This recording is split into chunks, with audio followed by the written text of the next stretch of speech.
Welcome to The Big Picture, a show that takes a deep dive into the political landscape of not only America, but right here in our own backyard of Illinois. It's showtime, folks. The Big Picture is on WCPT 820. And now, here's your host, Edwin Eisendrath. Well, hello, everybody. Are you ready? I certainly am. Boy, if people weren't awake before yesterday, they're awake now. Do you know why the Oval Office is oval? It's that unusual shape because it reflects the design that George Washington actually wanted. He created that space, an oval space, in his earlier presidential home in Philadelphia before we actually built the White House. He didn't live in the White House. But the design of his oval room in his place inspired the architect of the White House to create what was called the Blue Room, which is an oval. And then in the early 1900s, when they actually built the Oval Office, it was modeled on that room. Washington, he believed the shape was more egalitarian than the traditional throne rooms in Europe. People would be equidistant from the president, so no rank was imposed by proximity. It didn't have corners where the least favored could be banished. The whole idea of equality is literally designed into the shape of the most important room in the United States. And that is where Donald Trump chose to sell us out. In the Oval Office, a room designed by George Washington to reflect the ideas of liberty and equality, Donald Trump and J.D. Vance very publicly switched teams in the middle of a war. The whole world saw it. The whole world saw Donald Trump as Putin's muscle, a cheap mob enforcer, not an American president. It was a disgusting betrayal of our country and a gift to Vladimir Putin. Because of Trump, our government has changed sides in a war. But because we are better than he is, Americans have not. All over, people were just pouring out support for Zelensky, for Ukraine, and disgusted by that man. And, we know the cause of peace is strengthened when we stand up for human freedom, not when we appease aggressors. We know the world is safer when war criminals are prosecuted rather than protected. Oh, and Putin is a war criminal. His unprovoked attack on democratic Ukraine has flattened hospitals and schools. He's targeted and destroyed more than 10% of the entire housing stock in Ukraine. He's stolen Ukrainian children and sent them to be raised as Russians. He regularly tortures Ukrainian POWs and engages in widespread sexual abuse meant to humiliate the men in captivity. This is a monster. Yet with cameras rolling, Trump and Vance decided that didn't matter. They lectured President Zelensky. Then they kicked him out of the White House. Then they sent their propaganda team out to blame him for the insult. All of it was live streamed by TASS, the Russian propaganda agency, whose reporters were invited into the Oval Office even as the White House banned the Associated Press from the room. There is no Russia hoax. This man is absolutely in sync with Vladimir Putin. And you know what? Until yesterday, Putin was under incredible pressure back in Russia. His economy is weak. Russia's losses are staggering in the war, too huge to hide. And inflation, in part because of American sanctions, is out of control. But yesterday, Mr. Putin got a lifeline, the PR gift of a lifetime. He delivered America to his side. I'm disgusted, and I hope you are too. But on cue, former Russia hawks, people like Senator Lindsey Graham, that profile in mush, rushed to the first available microphone to denounce Zelensky and in effect to tell him to resign.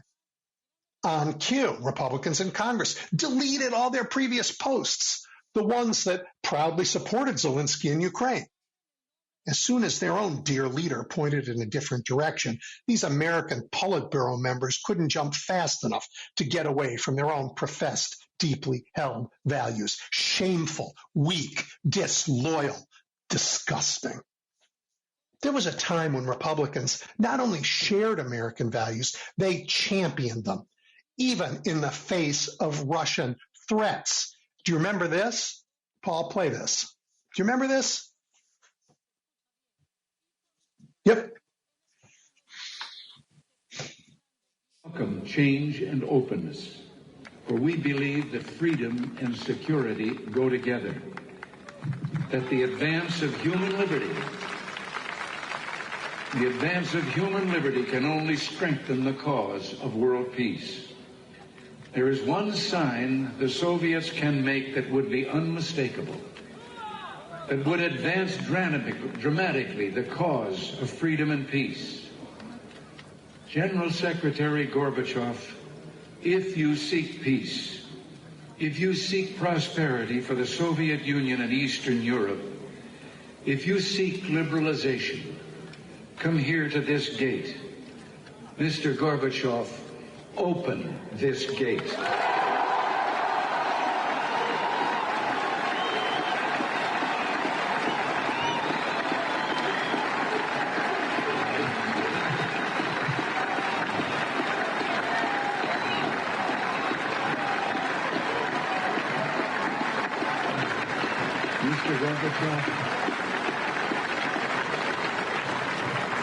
Mr. Gorbachev, tear down this wall.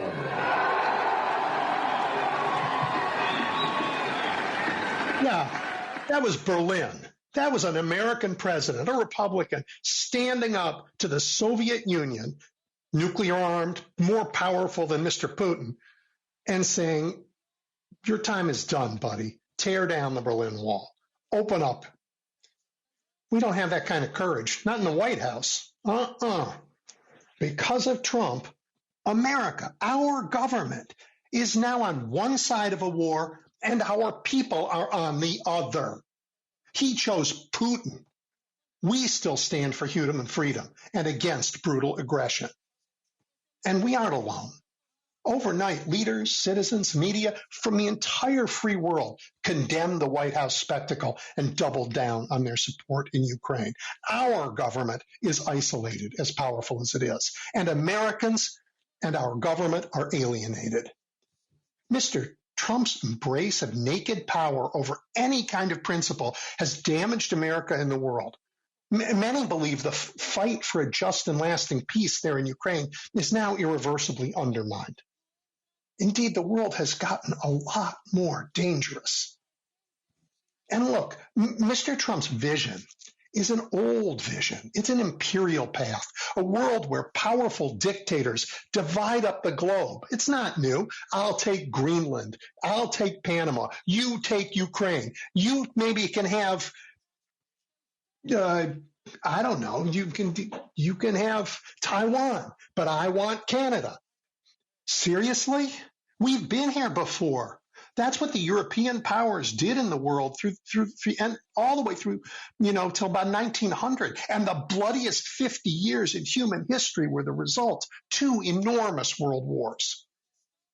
That's why America led in the creation of a different kind of way of organizing nations, a rules-based order enforced by a beneficial power rather than a power-based order enforced by the whims of rulers. Mr. Trump and Mr. Vance want to sweep all of that away. And you know what? The only winner, and it's a short-term win, but the only winner is Putin. And that sheds new light on Trump's domestic attacks as well, because the undermining of the rule of law, the vast and rampant corruption, the threats to our free press, to our systems of education, all look like efforts to weaken America in ways only Putin could love. That clip I played you, Ronald Reagan, standing there before the Berlin Wall, that took courage. That took courage. What Donald Trump did, that was just disgusting. We are now in this terrible place where our president and our government are fighting on one side of a war and our people are on the other. And that's not just about Ukraine. Mr. Trump is weaponizing the coercive powers of government right here at home, the FBI, the Justice Department, the military, to fight this war against us. to fight against the idea of liberty and equality, to fight against what makes us exceptional. To quote a general in a different time, nuts. Americans see what's going on. And if Trump is afraid of Putin, well, wait until he sees what we Americans can do. Take a break. I got a great show for you, beginning with an interview that was fascinating, but I recorded it right before that meeting in the White House. So that won't be its subject, but it's pretty good. And I'll be back live right after. Stay tuned. You're listening to The Big Picture with Edwin Eisendrath on WCPT 820. All right, I am thrilled to be joined by Jonathan Katz, who's the Senior Director for the Anti-Corruption, Democracy, and Security Project at Brookings. He's done enormous work on anti-corruption work, national security, and democracy both at home and abroad. He's held positions in the government, at the State Department, at, guess what, USAID.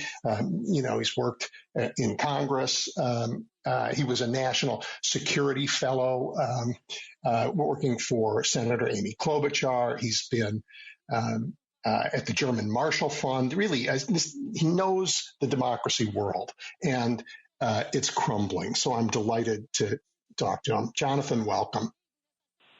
Thank you. It's good to be here, and this is an incredibly timely conversation. So timely, but you saw it coming. I mean, you guys wrote this democracy playbook at the very beginning of this and released it, and I saw it, and it really talked about the things we need to do to defend democracy here at home. And it had if I recall correctly, it had 7 pillars to focus on. Could you tell us what those are?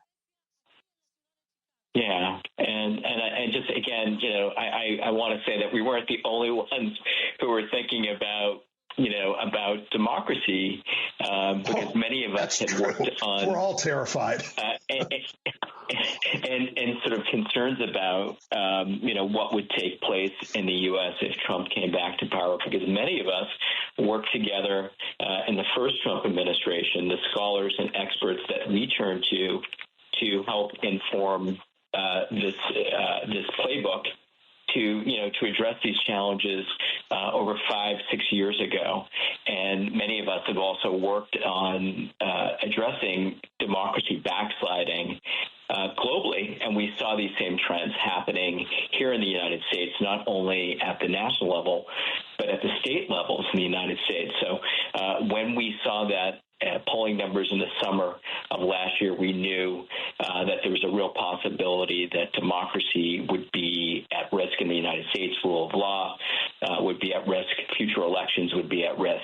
The issues revolving around corruption and transparency and accountability of the state, really important. And so we, in writing this, looked at some of the key pillars, 7 pillars to defend democracy we thought would be critical as the new second Trump administration were to come into place.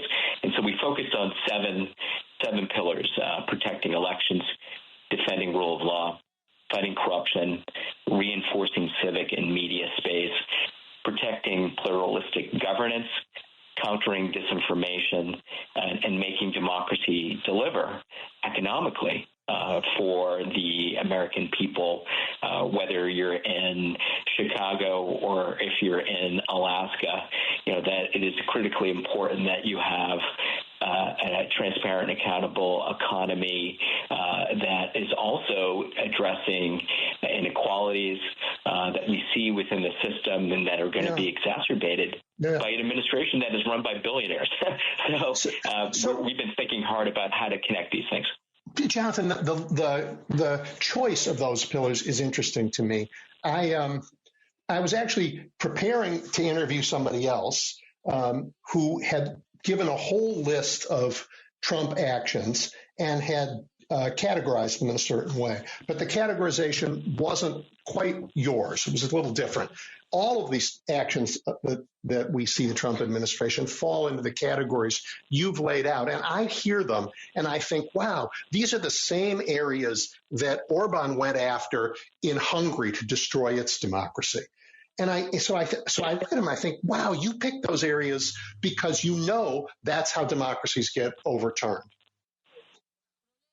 Yeah, and this is while there's a democracy playbook, there's also an autocracy playbook and network that has been strengthened over the past almost 2 decades now, where if you look at measurements of democracy scores globally, you see them moving in the wrong direction, or the rise of strongmen like Orban or Erdogan in Turkey, Putin, and now Trump, many people believe. And that's why that the playbook has been laid out.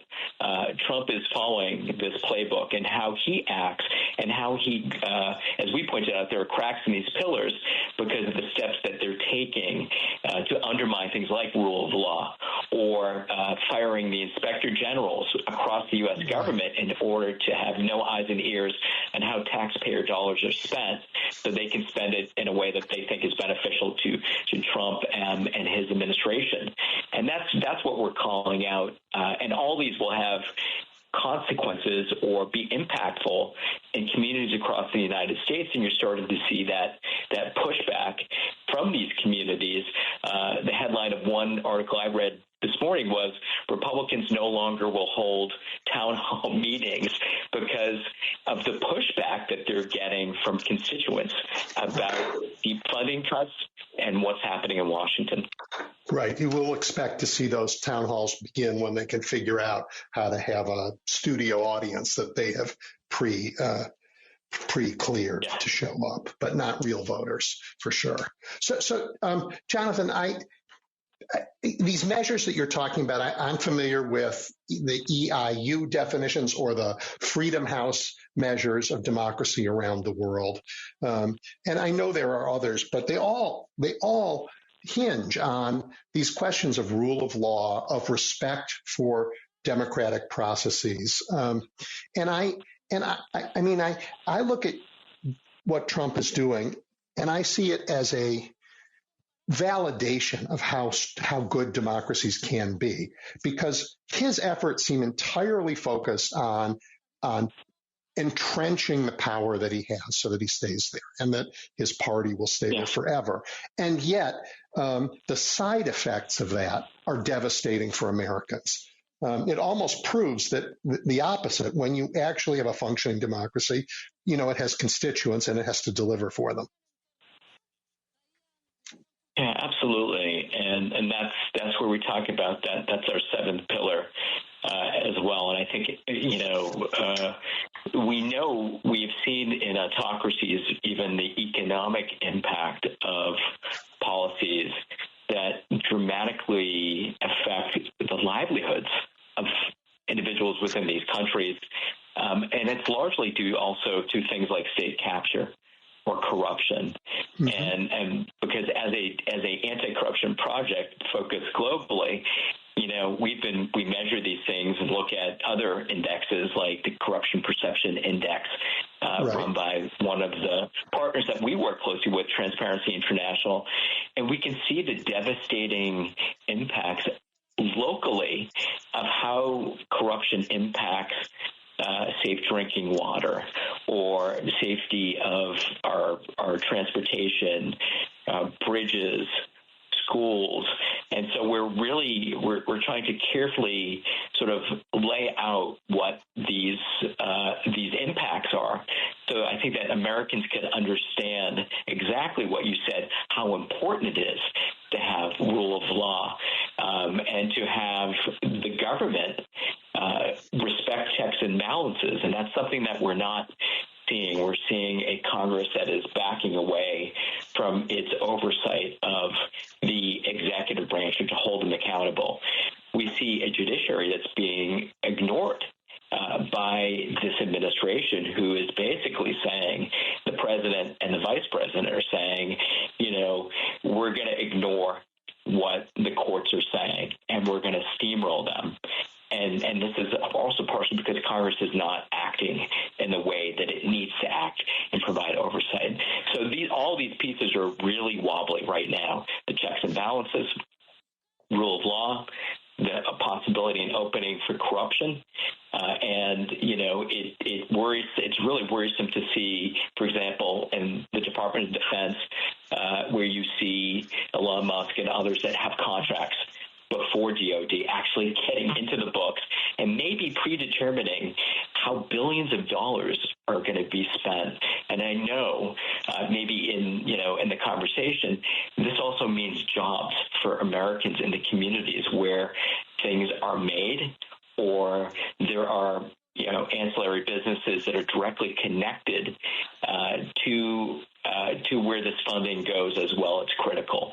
And so I think it will touch everything from arts and culture all the way to if you're working for Boeing in Washington and the president decides next week that he wants to cancel a contract and give it to Elon Musk without transparent and accountability means to do so. So if you ignore the judiciary, you don't have to worry about these things. And that's what we're hearing from this administration. I mean, Americans hate corruption. Even if it is petty, they hate it in their elected officials. I live in Chicago. I mean, I am very familiar with political corruption, the small C kind, like, give me a few $100s and I'll give you a curb cut for your driveway, which is how aldermen have gone to jail forever in this town. And people hate it. I mean, and state capture, we have it in our states all over the place. I mean, and I'm thinking particularly in the Midwest of, Ohio and here of captures of public utility commissions by the utilities they're supposed to regulate. And for people, that means you're just paying higher rates every month that you don't really need to pay to get the services that are mediocre anyway. Yeah, I think this we saw in polling numbers. We highlight this in the playbook, the democracy playbook, the 2025 democracy playbook. We hire these. We highlight the polling data on corruption, and you're absolutely right. Americans absolutely they know it, they oppose it, and they're concerned about it.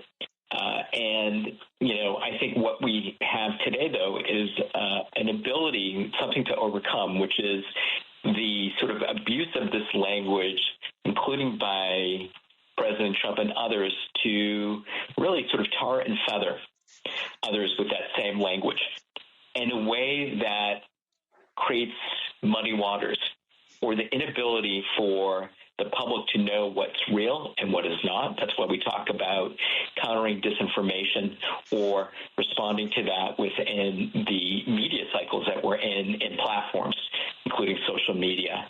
And so I think that the challenge really is to be able to break through the din, this feedback loop, but the ability to explain to the public about why your bills are high, or whether it's at the local level, but also how does the president, the things that are happening in Washington directly impact the things that people care about, and to break through, I think, a very difficult wall of information. And it's no wonder that the Washington Post this week and Jeff Bezos said, we're no longer going to do opinion pieces anymore that tackle the most difficult issues that Americans are concerned about, because I think on one hand, it's, sort of obeying and trying to please what we believe is pleasing Trump or others, and sort of that piece of the political puzzle.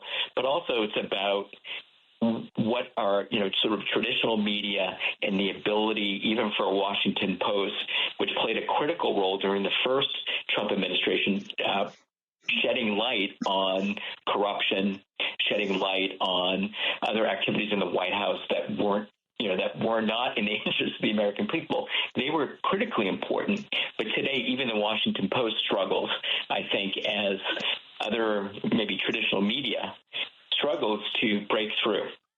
Well, look, Bezos did say, I just want to say, Bezos did say in his statement, he said, like the social media platforms dominate media, and we're giving up. Yeah. I want to talk to you about that specifically. I mean, I think that's one of the reasons why a busy man like you takes time to go on shows like this to help get this word out, because the traditional media, is not up to the world we're in. Partly because most people get their news from, their crazy uncle who saw it on Facebook, or somebody sends them something in their feed directly. They get it from each other these days. So we have to talk to each other in ways we have not been used to for many, many generations. The Washington Post giving up, in a sense, is a terrible. I mean, it's like losing a city in a war. It's like the march of autocracy has knocked it off another defense, broken through another line. And I wonder, how we are able to stop them. And I think your focus on the actual impact this is having on our lives may be the only way. I don't know that Americans actually care about democracy. I don't think we don't teach it. We don't really think about it very much. We took it for granted, like air and water. And I know that, in campaign polling, the democracy doesn't poll as high as the price of eggs. Yeah, we did find, though, when asked about this question of democracy, when asked, both Democrats and Republicans raised concerns about it. They're concerned about the loss of democracy, but they're coming at it, I think, maybe, as you're pointing out, from different perspectives. And I think we've all maybe taken for granted that these incredible systems, yet imperfect, government institutions that always need to have reform and be looked at in that way and scrutinized. That's what the American public should do. That's what Congress is supposed to do. That they have been critical to America's success, and it doesn't mean that everybody has benefited from the system. And I think that's a fair criticism.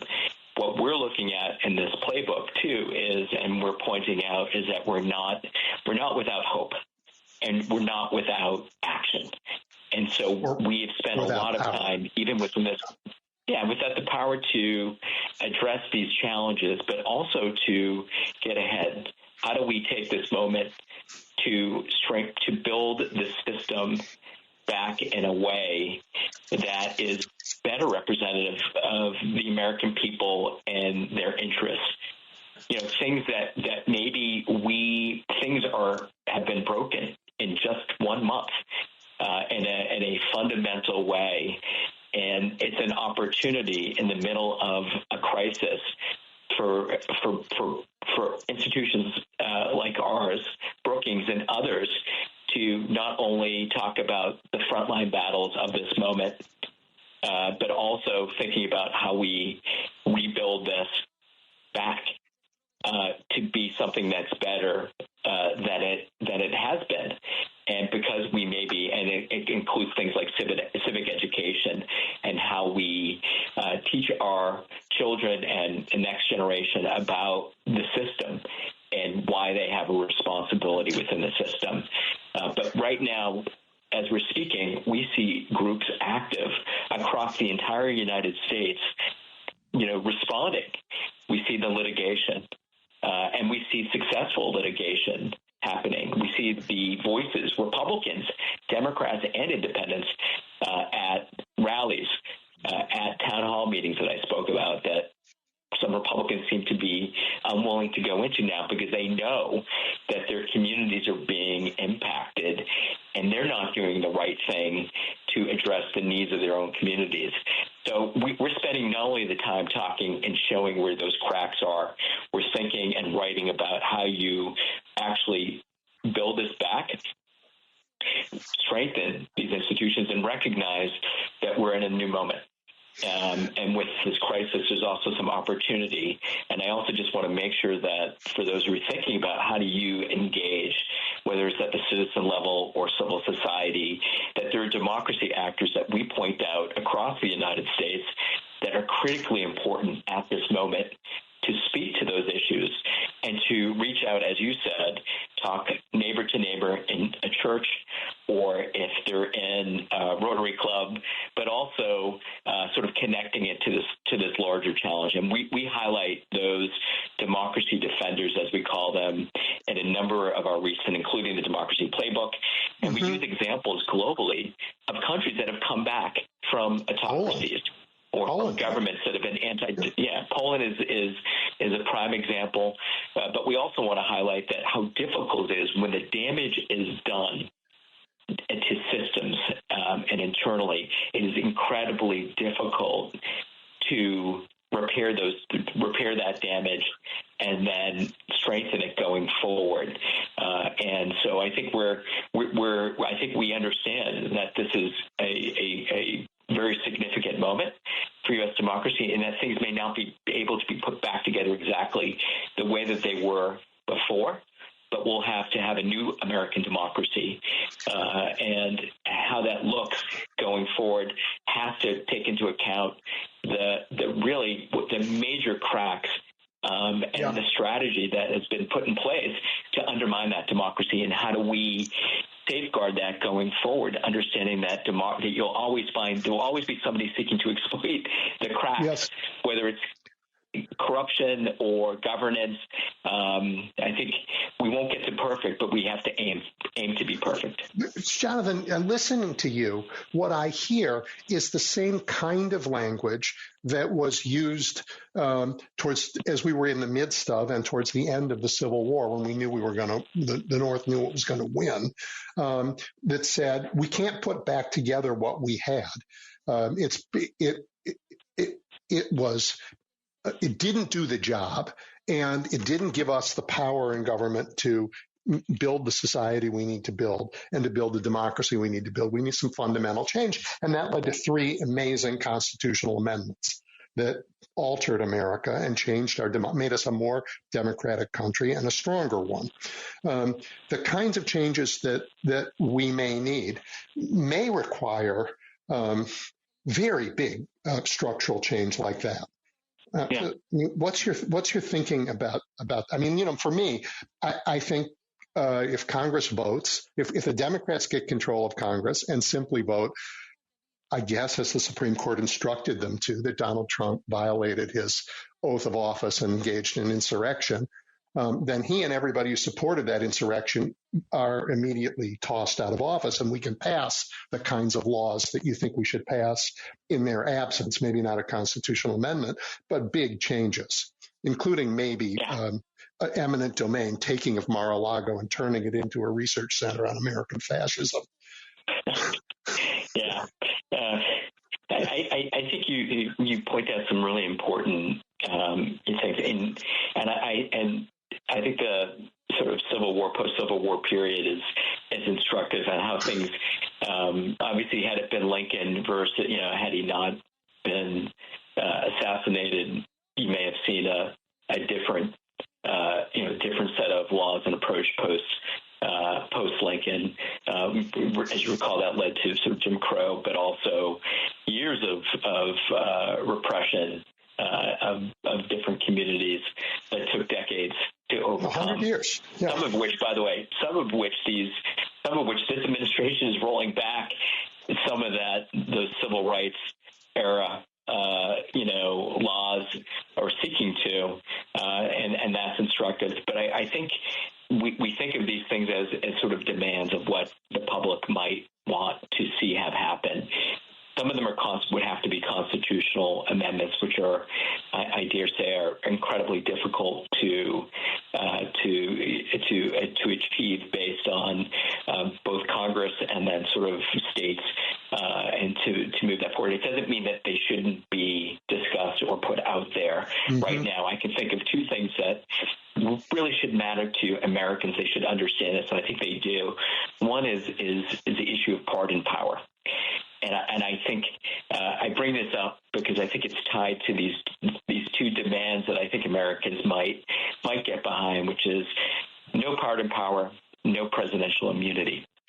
Meaning that I think this president feels particularly emboldened by the Supreme Court ruling on immunity, and then understands that he has pardon power, and this is for Democrats, Republican. No president should have the ability to pardon murderers like January 6th. Those that were responsible for violence that took place and then also be able to use that and say, my administration can do what it wants to do. I'll just pre-pardon everybody.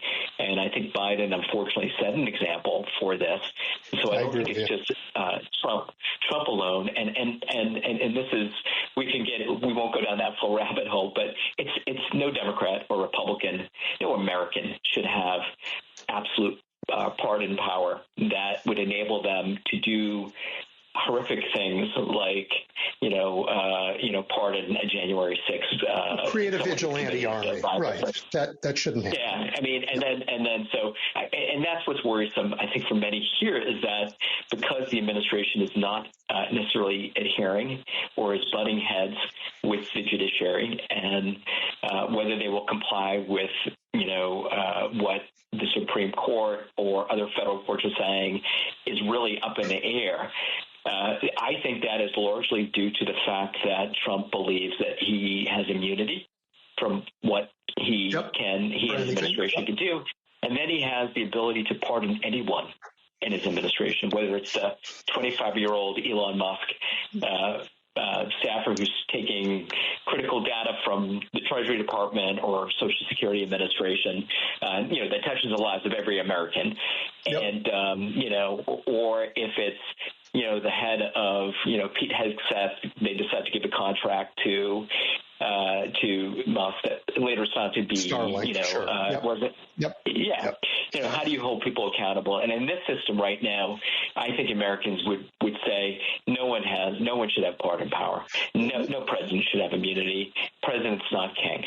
And I think that's something that Americans, they can't do on their own. They can't pardon themselves.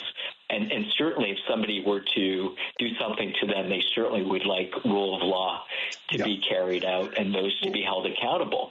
About the rule of law, let me ask, do you think we need a fourth branch of government? Do you think we need to hive off the Justice Department and make it independent of the president? Because today it sure looks like the Justice Department is a coercive arm of the party in power, and it is not pursuing cases of crimes against their members, and it is hunting for cases against political opponents. This is first-rate autocratic behavior. Do we need a fourth branch? Some countries have it, where the Justice Department is independent of the president.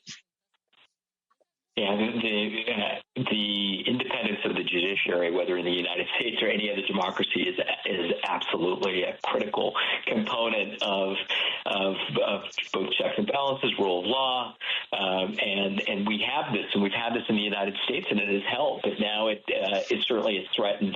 The fox guarding the hen house, as we see with the Justice Department, that is politicized and weaponized, is incredibly problematic. Same thing with the FBI and Kash Patel. I don't think that has been fully unleashed yet, but I would expect that you're going to see that type of weaponization coming out both from DOJ and from the FBI.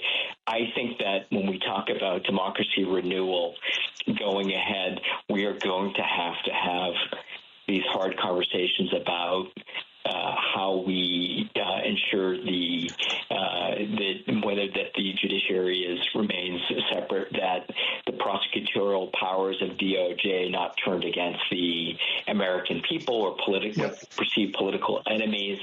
I think it's all on the table. And so this moment in time says we need to go back, get under the hood and sort of rethink about what this is going to look like going forward because of the examples that are being set right now, even in this past 4 weeks, have really changed the dynamics. And so you will need Congress to act to be part of this.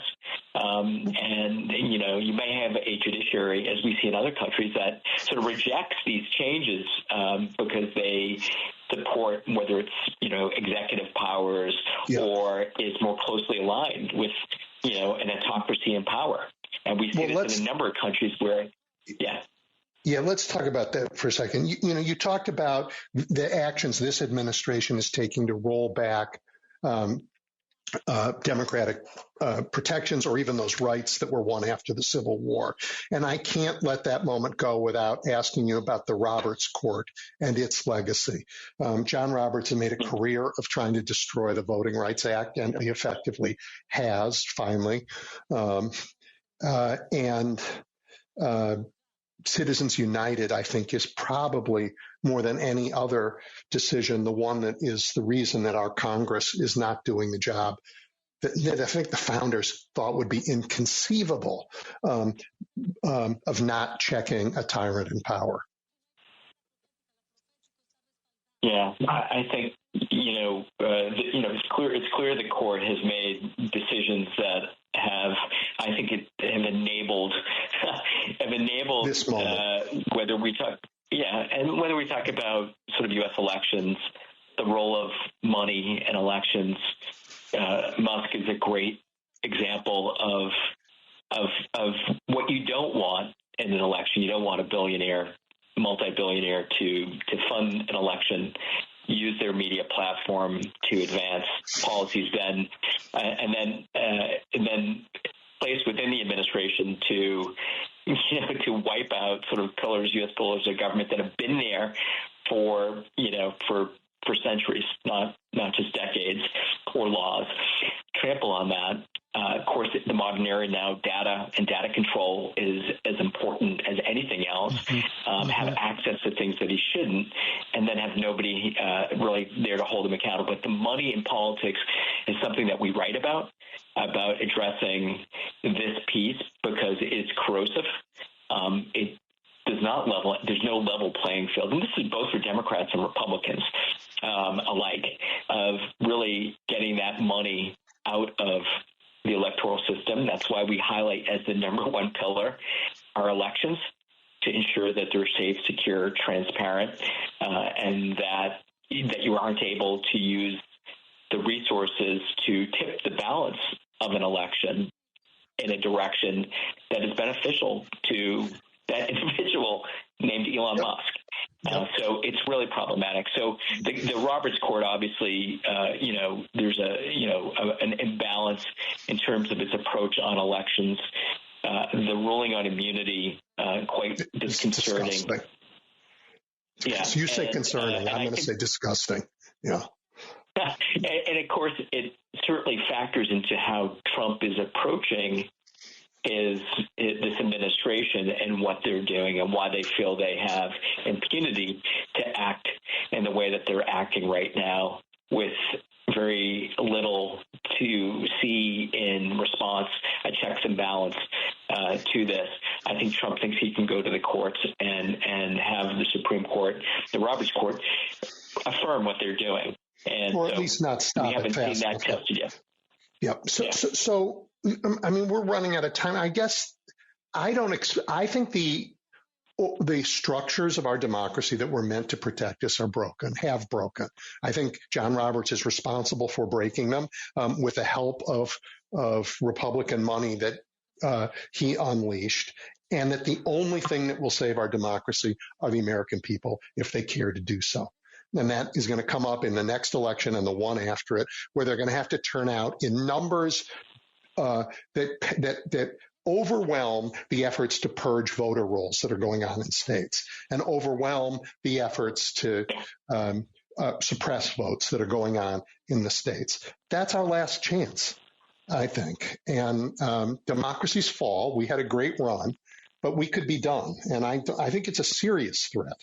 And I think you think it's a serious threat, but I don't think we've told people that we mean it, that this game can be over, as it has been in other countries, and it's up to them. It's their last chance.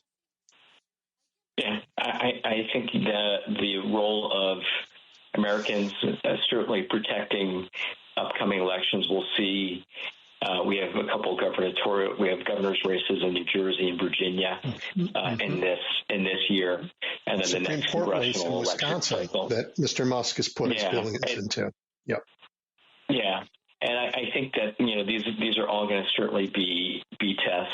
I want to sort of be hopeful, because I know that I've seen we've seen this globally too, where there's been slides and where there has been the ability to, I would say, claw back democracy from the jaws of autocracy, and in countries like Poland. And I think we have to.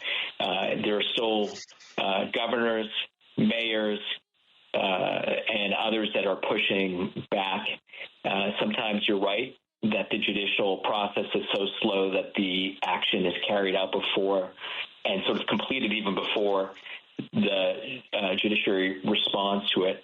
But there's been a number of wins of those, whether from labor unions or small business associations and others across the country fighting back against what's happening, what this administration is doing.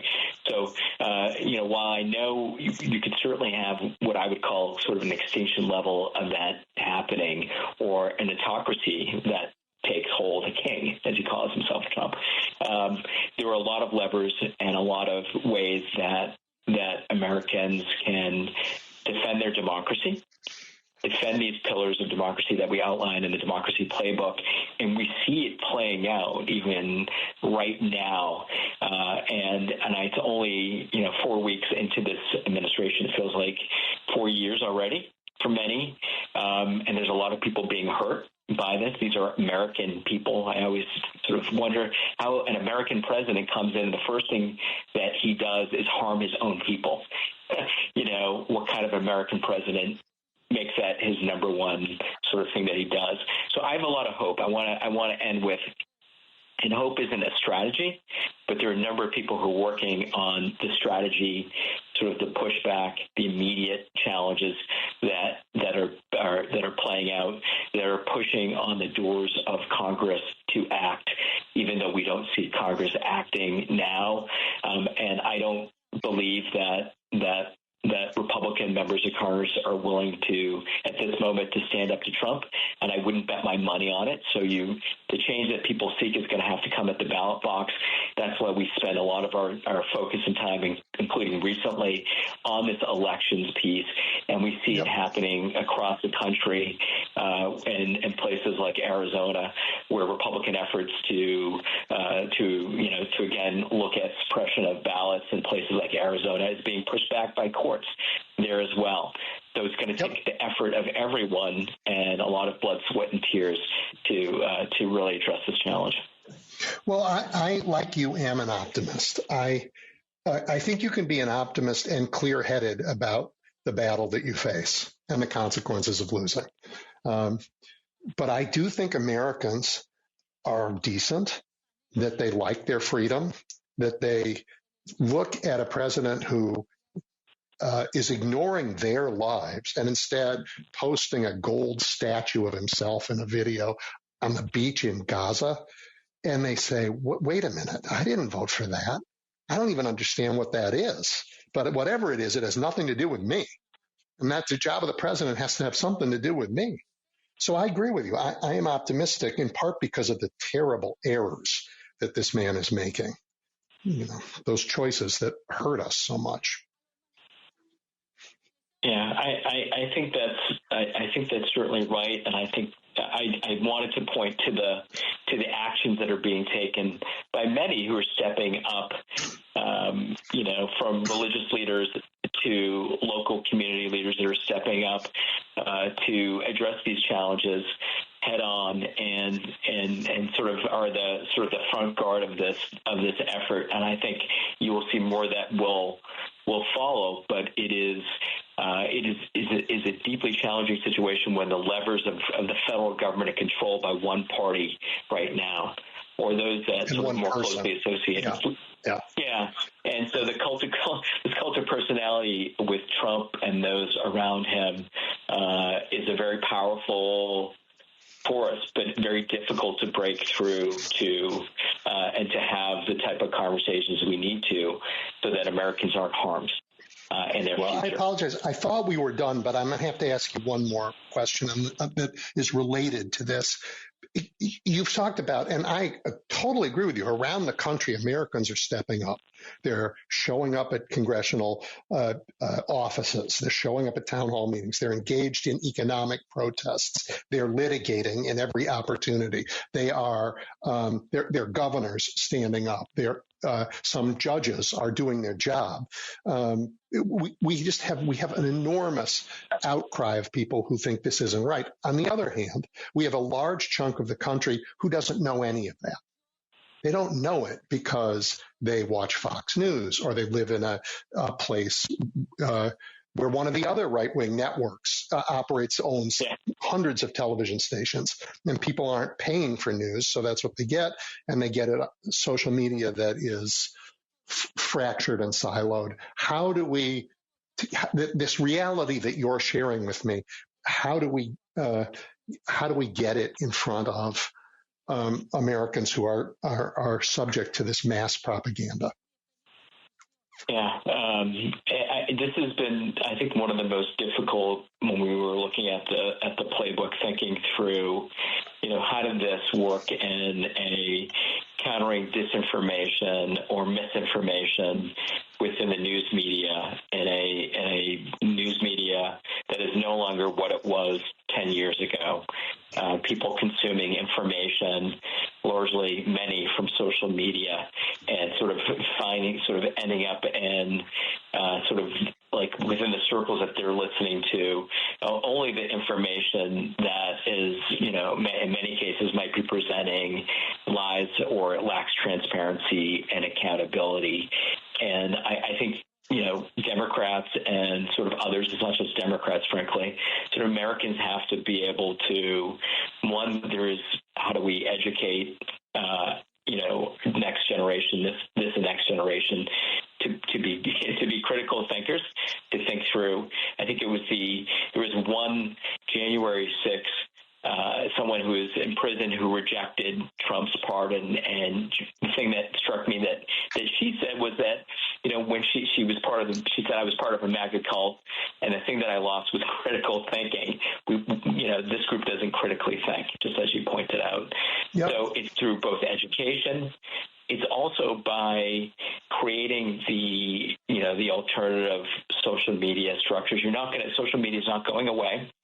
I also, I think whether we engage with influencers and others, I think we have to deal with the reality of how people consume media, and also present the alternatives for them in ways to break free from that cycle, to be able to be open to this engagement.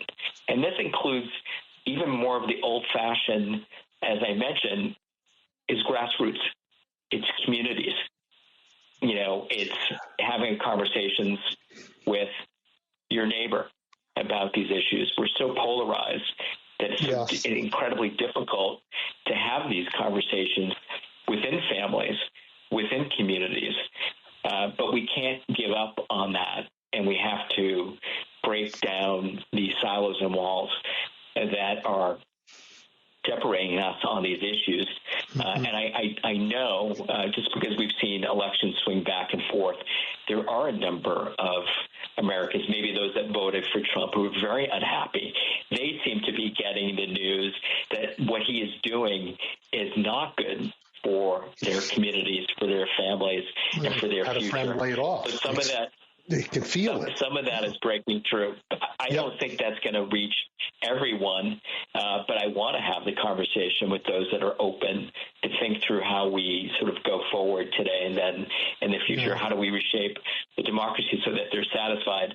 The communication, the press issues, press deserts, these are all incredibly important challenges to overcome that I think a lot of us are thinking about, and there's no immediate answer.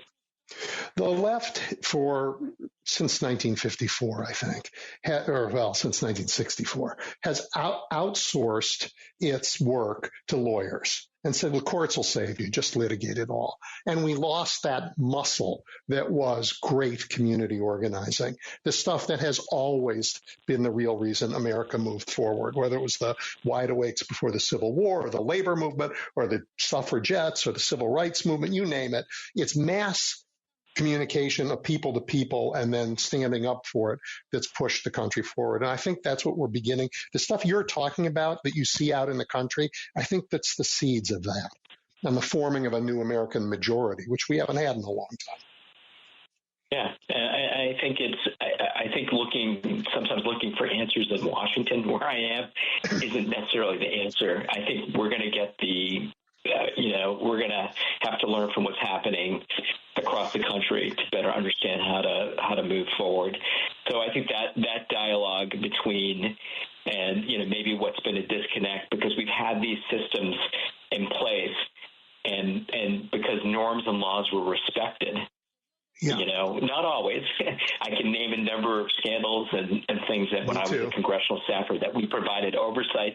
So I know, and you do as well, and it's not perfect, but because the pillars, and I hate to sort of go back to these, are cracking or crumbling in some ways, in such a profound way, this is the moment that you're looking at, and a new America. You're listening to The Big Picture with Edwin Eisendrath on WCPT 820. All right, welcome back. Yeah, I thought that was interesting. Read that, the democracy playbook they put out. And Jonathan and Norm Eisen wrote it, and, it's the subject of that last interview, but it really is worth a standalone read. All right, let's move forward. I'm delighted to be joined by what I think is this show's resident economist now, Dean Baker, founder of the Center for Economic and Policy Research. He is a writer, an author of books, of studies, and I'm grateful, as always, for his time. Dean, welcome back. Hey, Edwin, thanks for having me on. So, wow. Look, I think I want to start this way. The Trump administration is breathtakingly corrupt, determined to create a global trade war, absolutely hostile to our traditional trading and defense partners. So let's look at the impacts, the economic impacts of these traits. And let's take corruption first. I mean, last week, Transparency International released their corruption perception index, which is a respected measure of corruption across the world. And the U.S., dropped 4 points. And that was just based on the Supreme Court's ethics problems. They hadn't even gotten to Trump yet. What is doing business in a deeply corrupt, autocracy like? Is that good for anybody's economy? Well, it's obviously very bad, and one downside, if you want to use that term, is it generally takes time. So, I mean, we're hearing Elon Musk. I don't know how closely people follow this. I mean, he's awarding himself contracts. So he canceled the contract that the government, that the FAA had with Verizon, and he said, "Oh, we're going to have Starlink because we're much better." Well, I mean, I have no idea. I'm not an expert in this. I haven't studied it, but all I could say is I don't trust Elon Musk's assessment of which contract is better. We had independent people that were making those evaluations, and I'm inclined to think that their evaluations were better than Elon Musk's evaluations, since he has a lot of money at stake on this. But that's just typical. And, again, let's for the moment assume that Elon Musk's deal isn't better. Well, how will we see that? We'll be paying more for the services and presumably not getting as good services. Maybe we'll have planes coming down. Again, I'm sort of mixed thought on this. I mean, we have been seeing many more air incidents since Trump took over. You go, well, did they really do anything to cause that? On the one hand, I don't know that they did. On the other hand, it is just striking. I looked, there wasn't a single air fatality in commercial flying the whole time Biden was in office. We've had 60 or 70 now in just just over a month. So anyhow, but I mean, that's I'm focusing on this, but that's characteristic. We're going to see a lot of bad deals that will go through because someone, Elon Musk being an obvious character, but many others are politically connected rather than them being good government, good policy. Right. And then the people who didn't get those contracts will sue because there's procurement law. And whether they win or not, all of it takes time, takes money, and is a distraction from something that actually gets the job done or builds our economy. So I guess Americans, if you believe the polls, they credited and they continue to credit the GOP with better stewardship of the economy. How's the new Trump administration doing? Let's just go through a list, like inflation.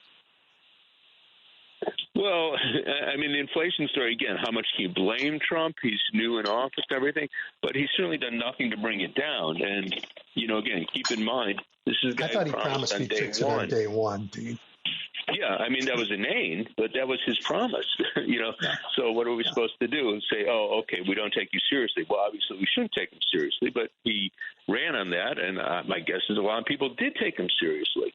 And clearly, I mean, price of eggs is going through the roof. It's a record high. Again, is that Trump's fault? Well, actually, probably it is partly because some of it. He fired all the people who were trying to contain it. And poultry inspectors, Yeah, I literally have contempt for that. I saw Kevin Hassett, who's chief, head of the National Economic Council, and he was just saying, "Oh, Biden was going about it all wrong. They're killing chickens, and it's spread by geese and duck." I'm not kidding you. I saw him on the news saying this, and go, "What on earth is he talking about? He's killing chickens because infected chickens give it to other chickens. Like, does he not know that, or is he just lying? I really don't know."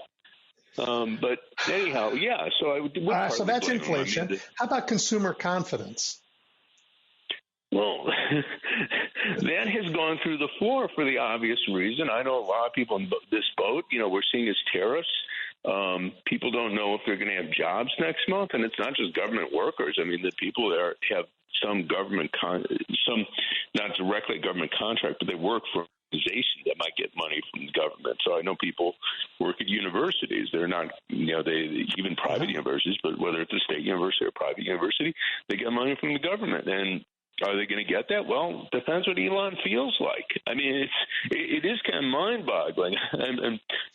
So yes, that undermines consumer confidence. I can't believe what I've heard. I pay such close attention, Dean, and I could have sworn you just said the word tariffs. And I think, forgive me, I think you mean taxes on imported goods. Yes, I do mean taxes on imported goods. And here, too, it's kind of incredible and still gets me angry that the media will say, oh, Trump's going to impose tariffs on China. He's going to impose tariffs on Canada and Mexico. He's imposing taxes on the goods we import from China, Canada, and Mexico. And everyone should understand that. There's not, Trump, and I have no idea what goes in his head. I don't want to be in his head.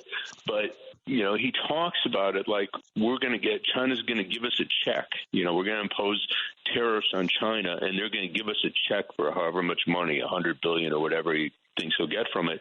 China doesn't give us any money. We pay the money, and this is a huge tax increase. And again, I just don't understand. One, the media reporting, and two, the Democrats. You're as old as I am, more or less. We remember in Clinton, they were yelling, "Oh my God, biggest tax increase ever! Then Obama, biggest tax increase ever." This is much larger. His taxes on imports are much larger than either the Clinton or Obama tax increase. So you just go shoe on the other foot. What would the Republicans be saying if Obama or Clinton had proposed a tax increase on this side? They'd be screaming bloody murder. I don't hear it from the Democrats. Well, there's so much to talk about. I mean, that abomination in the Oval Office yesterday, it kind of sucks all the oxygen out of the room. It was at the beginning of the show, I played Ronald Reagan. I played the tape of him saying, "Mr. Gorbachev, tear down that wall." There was a time when even Republicans, they understood that our prosperity is dependent on human freedom, not this guy. Oh, my God. Yeah, well, Putin's his buddy. Again, you could have all sorts of reservations about the war, as I do, and I'm sure many people do. But, I mean, telling Zelensky, oh, you got to give us all your minerals and, go cut a deal with Putin. I mean, again, I think it would be great to have a ceasefire, but, to not understand that that Zelensky needs some guarantees that he's not just going to go, okay, good. All's good. That's what Zelensky was saying. It was pretty straightforward. And they were acting like, oh, this is crazy. How could he ask for guarantees? Well, I mean, right. It's not like we were offering to give him anything new, So, okay. No, we're offering to take away his minerals. The only thing I could say, and people should know this, Trump has this absolutely crazy idea of the value of the minerals in Ukraine. He's talking about $500 billion. And again, I claim no expertise on it, but I've read some things from people who are experts. They're saying maybe you'd get $3 billion a year out of mining their minerals. And, if we get half of that, I mean, it's not altogether trivial, but that's not going to get you to $500 billion. No, it's not going to get you to $500 billion. But we could lose $500 billion in market value. I understand the markets are jittery. Well, understandably, a couple things here. I've written on this. Others have. The markets, ignoring Trump for a second, the price-to-earnings ratios are very, very high. They're comparable to what we were seeing at the peaks of the bubble, the stock bubble back in the late 90s. We're a little bit lower, but we're comparable to that. And so that raises a real risk. I mean, the implication when you have that high price-to-earnings ratios is that people are expecting real big profits. And then you go, okay, well, are we likely to see that? And clearly what has been the engine, I mean, it's not ambiguous. You can see the stocks have really gone up. So the big hopes for artificial intelligence and the prospects, I mean, I think there are clearly going to be benefits from artificial intelligence, but the question is, are you going to have these massive profits that they're banking on? I just don't see it, and particularly with this innovation from China, DeepSeek, that they seem to be, cutting edge. They're with our best AI, and they're a tiny fraction of the price.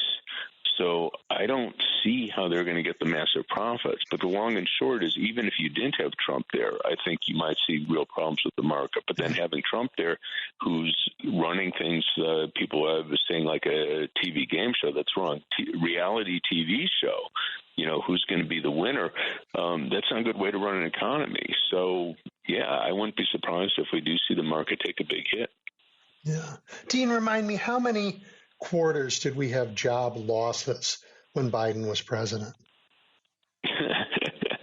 This is, again, Biden got so little credit for the economic performance. I mean, we didn't have a single month of job loss, much less quarters. And He came in, and again, it's remarkable that how the collective forgetting.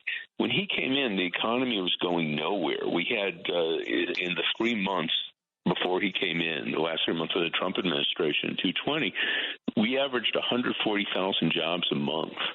At that rate, it would have taken us 5.5 years to get back the jobs lost in the pandemic. Instead, we got back in a year and a half. And I was following this closely. My friend Jared Bernstein was the head of well, he wasn't then head. He subsequently became head, but he's on the Council of Economic Advisors. And they pushed through the recovery package, which was a big risk. They all understood that. And they had a lot of people, including people like Larry Summers, jumping up and down, yelling and screaming, it's irresponsible. Well, it got us back to 4% unemployment by the end of the year. No one expected that. That was really a great thing. Workers got jobs. That was really a great thing. And we did have inflation, of course, but everyone had inflation. And again, you could yell about Biden, but it's just the reality. They had inflation in Germany. They had it in France. They had it in Canada. They had it everywhere. So you want to say Biden did all that? I mean, it's kind of crazy. So, so they took a big risk. Again, they took a lot of criticism for it. But it's hard to say that wasn't the right thing. It was a great story. People got jobs, and we saw wage growth. Wage growth outpaced inflation under Biden. I mean, I can go on through the rest of the show saying... Yeah, and equities went way up for filling people's pension funds. Yep. Yeah. So I'm not the biggest fan of the stock market, but again, that's just the reality. You saw very good growth in the stock market. So, and now... So again, well, the Trump's jobs numbers are weak, I think, compared. Well, we have 1 month that was actually Biden, so that was January. So the way the survey works, it's done in the week of the pay period of the 12th. So that was still during the Biden administration. So you can look for things, expectations. But this month, we're getting a report on Friday. My bet is it will not be good. My bet is we will see very weak job growth. I don't know if the unemployment rate will take up. I mean, we're not seeing large-scale layoffs. We did We did see a jump in unemployment claims towards the end of the month, but that probably won't appear in the data. But I'm betting that we're going to see a lot less hiring for the reason I was just talking about a moment ago. Everyone's uncertain. So I was talking to someone the other day, a PhD candidate in economics. He said jobs were listed and they're being pulled because universities, other institutions, he's looking at the IMF, he's looking at no one knows what their budget's going to be. So it's just not responsible. I mean, I want to hire someone in that situation. I don't want to bring someone on and then have to tell them 2 months later, we're laying you off because we don't have the money. So I think we're going to see a bad job number for February. And again, that one will be on Trump because that's, it's just easy to see. You're going to see that the two big sources of job growth in the last 2 years, probably further, but I'll just say for the last 2 years, the healthcare sector and state and local governments. And both of those, you're going to see hospitals, nursing homes, on down the line in healthcare and state and local governments. They don't know what Elon Musk's going to feel like giving them. I've never seen anything like this, and I can't believe the Republicans could look in the mirror and say this is okay, that here you're passing a budget and then Elon Musk just decides what he's going to spend. Like what? What? I mean, it's bad enough it's the president's deciding it, but it's not even the president. It's Elon Musk. We thought this was decided long ago that if Congress allocates money, and again, the president signed it. They might not like Biden, but it was signed by a president. Then it's supposed to be spent. That's the law. But they're just ignoring that for now.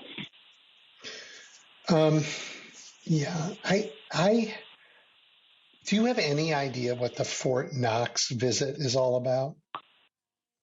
This is an old right-wing conspiracy theory. I don't know how far back it goes, but I've heard it, I don't know how many times, over the years, that there's no gold there. It was all stolen, and I don't know who. I gather it was the Jews, but it's crazy.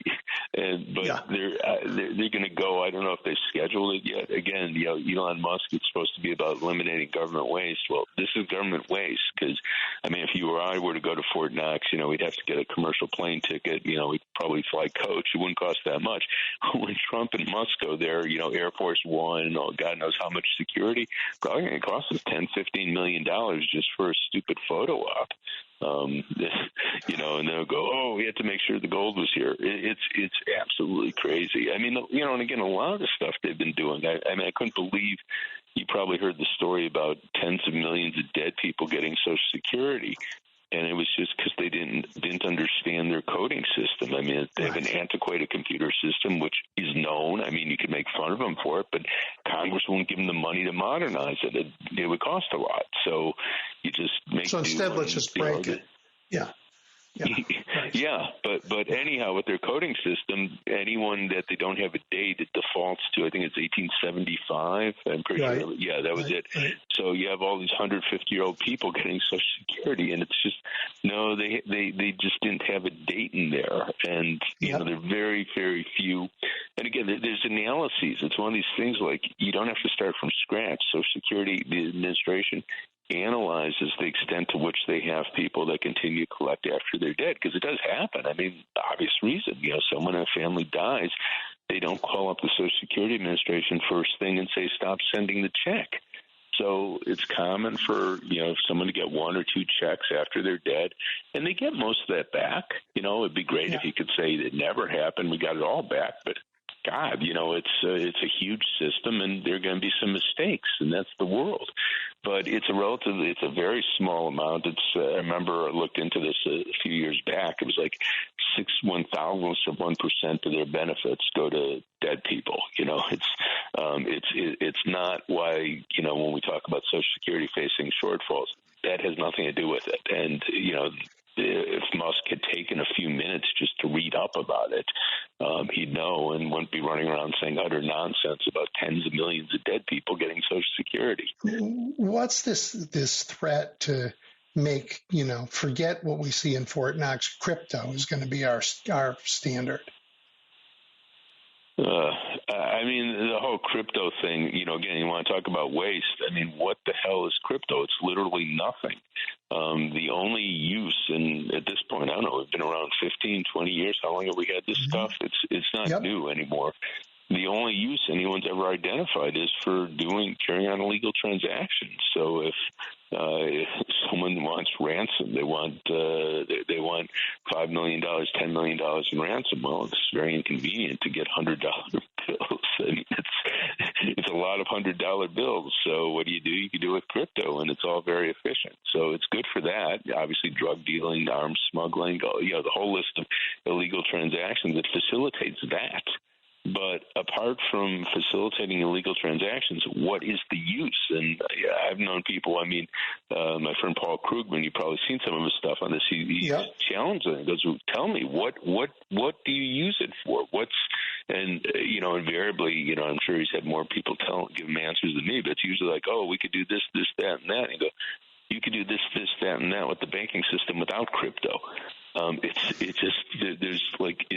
We have a modern banking system. You want to do electronic transfers? I do it all the time. I'm sure you do. We all do. It doesn't offer you anything that we don't already have with the current banking system.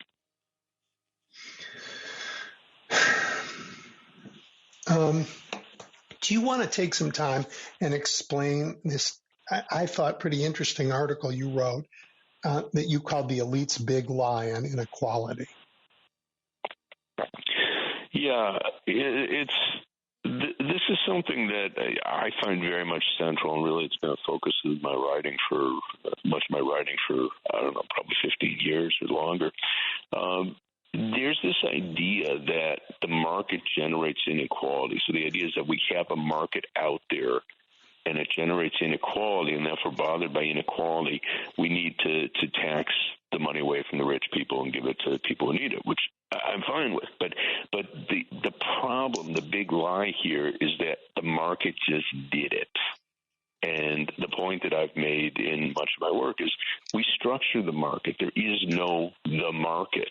We structure it. And just the most obvious way that I talk about, both because it's very important in terms of, its economic significance, but also just it makes, to my view, at least the point very clear, is patent and copyright monopolies. These are created by the government. And again, I understand the rationale. We're giving people incentives to innovate, incentives to do creative work. I understand that. That's true. But the point is, this is a government policy. It's not the market. And we have alternatives. Both we could support innovation, support creative work different ways. Innovation, at least until recently, the National Institutes of Health spent $50 billion a year financing biomedical research. I mean, I know the industry does more, but we could up that. We can make it $100 billion. We can make it $150 billion. So we could replace research that's done by the industry with a patent monopoly. We could replace it with open research paid for by the government. But that's again, it's a policy choice. A lot of people get very rich from government-granted patent and copyright monopolies. And again, my poster child for this is Bill Gates, that he's one of the richest people in the world because the government will arrest people who make copies of Microsoft software without Bill Gates' permission. So it's not the market. It's how we chose to structure the market, and we could do it differently. And again, there are other things I talk about in that piece and other pieces. The structure of the corporation, corporate governance. Corporations don't exist in the market. Corporations are created by the government. You and I could form a partnership, and we would be both liable for anything the partnership did. So they could take our home, they could take all our assets because we're just two individuals. But we form a corporation, and then, ideally the corporation doesn't do it, but sometimes they mess up, they pollute the environment, they cause damage in other ways. Well, they sue the corporation, and they could take all the corporate assets, and we walk away scot-free. That's not the market. That's how we chose to structure. And again, I understand the argument for a corporation. It makes sense. But we shouldn't pretend that that's just the market. And one of the things when we create a the light went on for me when I think you described what we did in the 90s in globalization. And you said, you know what? We decided that frontline manufacturing workers were going to have to compete against people who get paid nothing in China in the 90s. But we said, you know what? If you're a doctor in the United States, it doesn't matter if you're a doctor in Canada. working with the same, practically with all the same skills and trades, you don't get to work in America. Americans aren't competing against those doctors. We protected some industries. We sold out others. And that's policy. Yeah. That's not that. Yeah. I mean, the market is the market, but it's structured by policy. Yeah, exactly. And again, it was 100% predictable result. I mean, it's just, it was devastating to large parts of the country that when we opened up our manufacturing sector to trade with China and other developing countries, workers were working for a fraction of the pay that our workers got, particularly if they were good union jobs. They got, you're looking at workers getting $1 an hour, and obviously you can't compete with that. We lost millions of manufacturing jobs, and many of the ones that still exist, they pay much less than used to be the case 25, 30 years ago. And again, we could have done the same thing with doctors and other highly paid professionals. And I don't know how many times I've had conversations with economists. They usually first look at me blank-faced. Well, that's not trade. I'm going, well, actually, the doctors could come here. They just can't work here as doctors. That's what we don't allow. So it's a trade issue, and then they invariably go, well, it'd be complicated. And I go, well, it's complicated actually with manufactured goods too. I mean, if you look at the negotiations, they spend a lot of time, deciding what's our regulations were permissible, what were violations of trade. So yeah, it's complicated. It's all complicated, but they're willing to put in the effort to expose our manufacturing workers to competition that it really didn't even come up with doctors. Yeah. All right. Well, that's fascinating. And I assume that the incoming administration has thought like not 1 second about any of this, because it just said to Elon Musk, take what you can and cut us in on the deal. It sure looks that way. I mean, it's the level of cynicism that we're seeing. It really is kind of mind-boggling, and you just see it at every step along the way with the administration. And I mean, the Zelensky affair, it crystallized that if we ever had any doubts. I mean, and this is just incredible cynicism. Yeah. Dean, that's got to be it. We've run out of time, but always great to catch up. Thanks a lot for having me on. Good talking to you again. You bet. All right, everybody, that was Dean Baker. We're going to turn to Wisconsin and broader topics as well with Dan Schaefer when we come back in just a moment. You're listening to The Big Picture with Edwin Eisendrath on WCPT 820. All right, everybody, Dan Schaefer is back. He is, of course, award-winning veteran Milwaukee journalist who publishes a weekly opinion column called I'm say it wrong every time, Recombobulation Area. And I think that's now part of Civic Media, and Civic Media is a fabulous contributor to the independent media landscape. They're working to fill the gap in Wisconsin that corporate news seems incapable of filling. And Dan, I believe, aren't you the Civic Media's political editor now?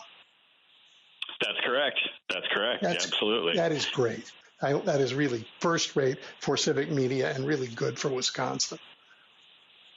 I appreciate that. Thank you so much. All right, let's start here. It was October of 2016. The Access Hollywood tapes come out, and Americans hear Donald Trump bragging about grabbing women in the crotch. And for a moment, his campaign is in trouble. But without an alternative, the Republicans circle the wagons, Dan, and they save him. After he broke the law and blackmailed Ukraine, he was impeached, and again, Republicans circled the wagons and protected him. And it happened a third time after the insurrection on January 6th. But every time we learn something new and we get better at holding him accountable. Dan, we have got to hold him accountable for that horrific capitulation to that war criminal Putin we saw yesterday in the Oval Office. Yeah, absolutely ridiculous.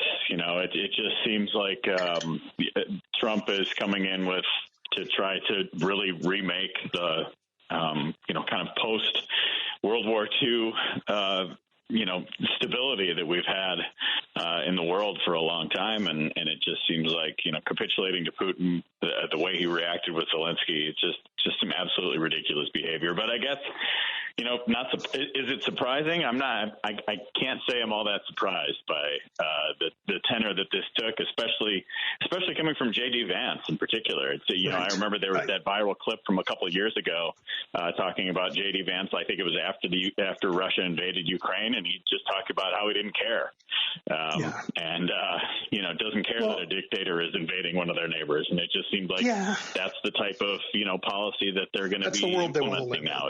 It's frightening. Right. It's terrible. But not being surprised is different than not being disgusted. I mean, you knew it was going to happen, but it's still disgusting. And I think Americans are going to be appalled by it. And you know how these guys work. Suddenly they're going to blame somebody else. They're going to change the subject. They're going to try and say, oh, it was just banter. We didn't mean it. We just want them to pay us a little bit. Whatever it is, they're going to try and play it down and rescue themselves, because I think universally Americans were disgusted yesterday. Yeah, I couldn't agree more. So let's not let them off the canvas this time. I mean, one thing we Democrats, I speak for myself, Democrats, but people on the left are terrible at, is take the knife out and cut his throat when he's down. The other guys do it gleefully.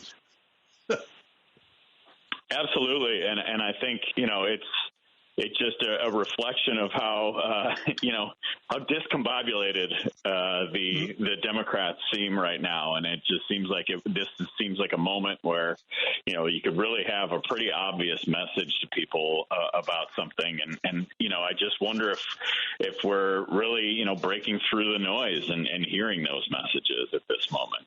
Hard to say. I mean, the messages, thank goodness, are coming from the bottom up. Let's talk about that. You had some town halls in Wisconsin during the congressional recess, and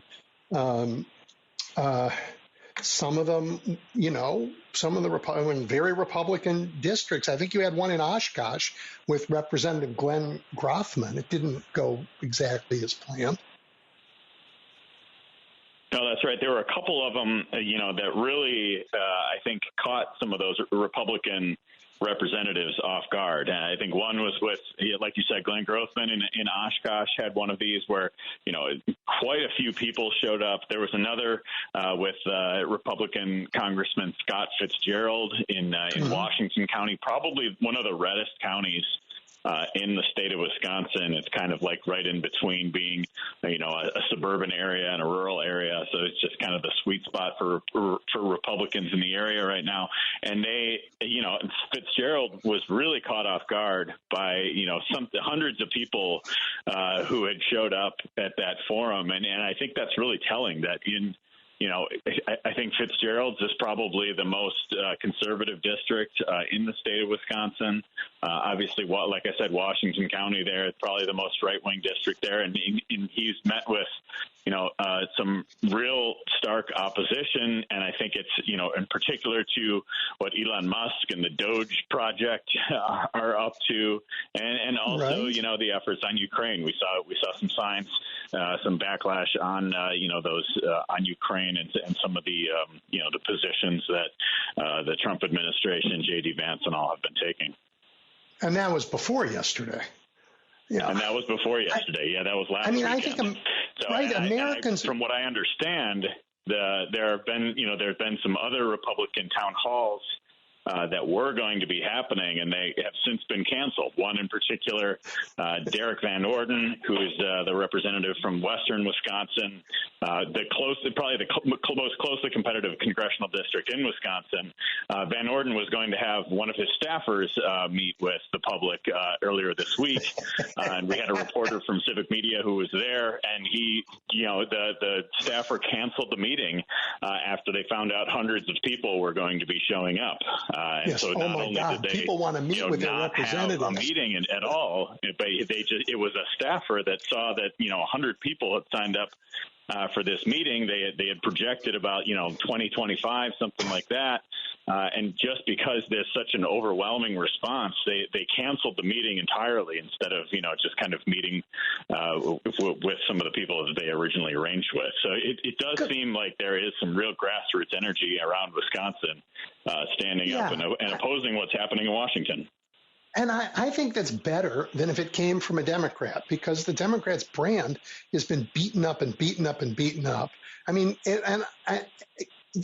but they can't beat up American people. They can't do the same thing. They can't. You can spend $1 billion on going after, I don't know, a candidate running for Supreme Court in Wisconsin, but they can't spend all that money against the people of Wisconsin and expect to win. So right now, I love that this is coming from the bottom up, and they're running for the hills, the cowards. Yeah, absolutely. It's an important sign. You know, I know there have been some certain groups that have been organizing. Indivisible is one of them. That, you know, they have a presence in some of these more rural districts in Wisconsin, and I think it's really important to see, you know, people stand up and fight back and make their voices heard in this pretty frightening moment that we're in. Yeah. And some senators have held sort of virtual town halls. And I understand that the dumbest senator in the nation, who happens to be your Ron Johnson, that worthless rock of a man, he was like saying, oh, you know, Mr. Musk is great. He's saving us all this money. How are the program changes that we've seen affecting people in Wisconsin? Well, I think, you know, they're in a number of ways. I think, you know, some of the federal, you know, cuts that are coming, or the pause, the freeze, all of these different things, it's been just so chaotic. So to whatever extent that we can really wrap our heads around it, you know, it's there when there was a freezing the federal dollars kind of in the early couple of weeks there, that really disrupted a lot of things in Wisconsin. I think there were a number of, you know, Head Start, childcare, preschool type facilities that had to pause. I know one in Waukesha County had to shut down entirely.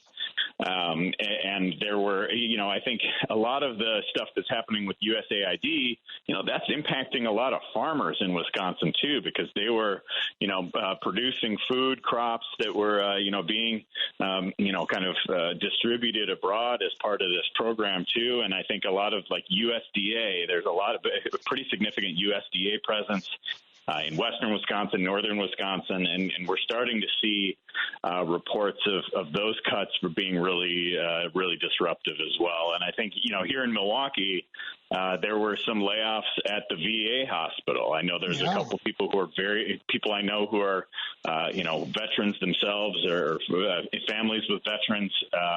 You know, they are pretty worried about having their health care disrupted by what's going on with Elon Musk. And, you know, there was that press event where, you know, Trump was meeting with the cabinet and Elon Musk was there. He's talking about, you know, accidentally ending a program that's, you know, designed to combat starting Ebola, nuclear state abroad. Yeah. Oh, Ebola too, like, right?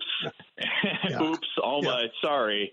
And so I think those are the types of things we're seeing in Wisconsin, too, as the rubber meets the road here. It's just like the uncertainty, the chaos, the confusion. Like, you know, it's just really kind of undergirding everything right now. Like in Wisconsin, this is a budget year for us. And, you know, people don't really know how that's going to impact the state's 2-year budget. You know, Wisconsin's budget is in a pretty good place right now. It's a $4 billion surplus. But at the same time, I was talking to some people after the governor's budget address about a week and a half ago in Madison, and they're just like, yeah, this sounds like a great proposal, but we don't know what's going to happen with a lot of the federal dollars that come through to the state budgets, and how that process, like this, all might not matter, is kind of the response that I heard from some of the folks that I was talking to at the Capitol in Madison a couple of weeks ago. So it's just the uncertainty is really, you know, is causing all sorts of problems in every direction. Yeah, here in Illinois, I mean, the uncertainty is exactly as you say, but at present, the government is holding almost $2 billion that was allocated for Illinois, and governor can't get it. And it's a huge problem. Huge problem.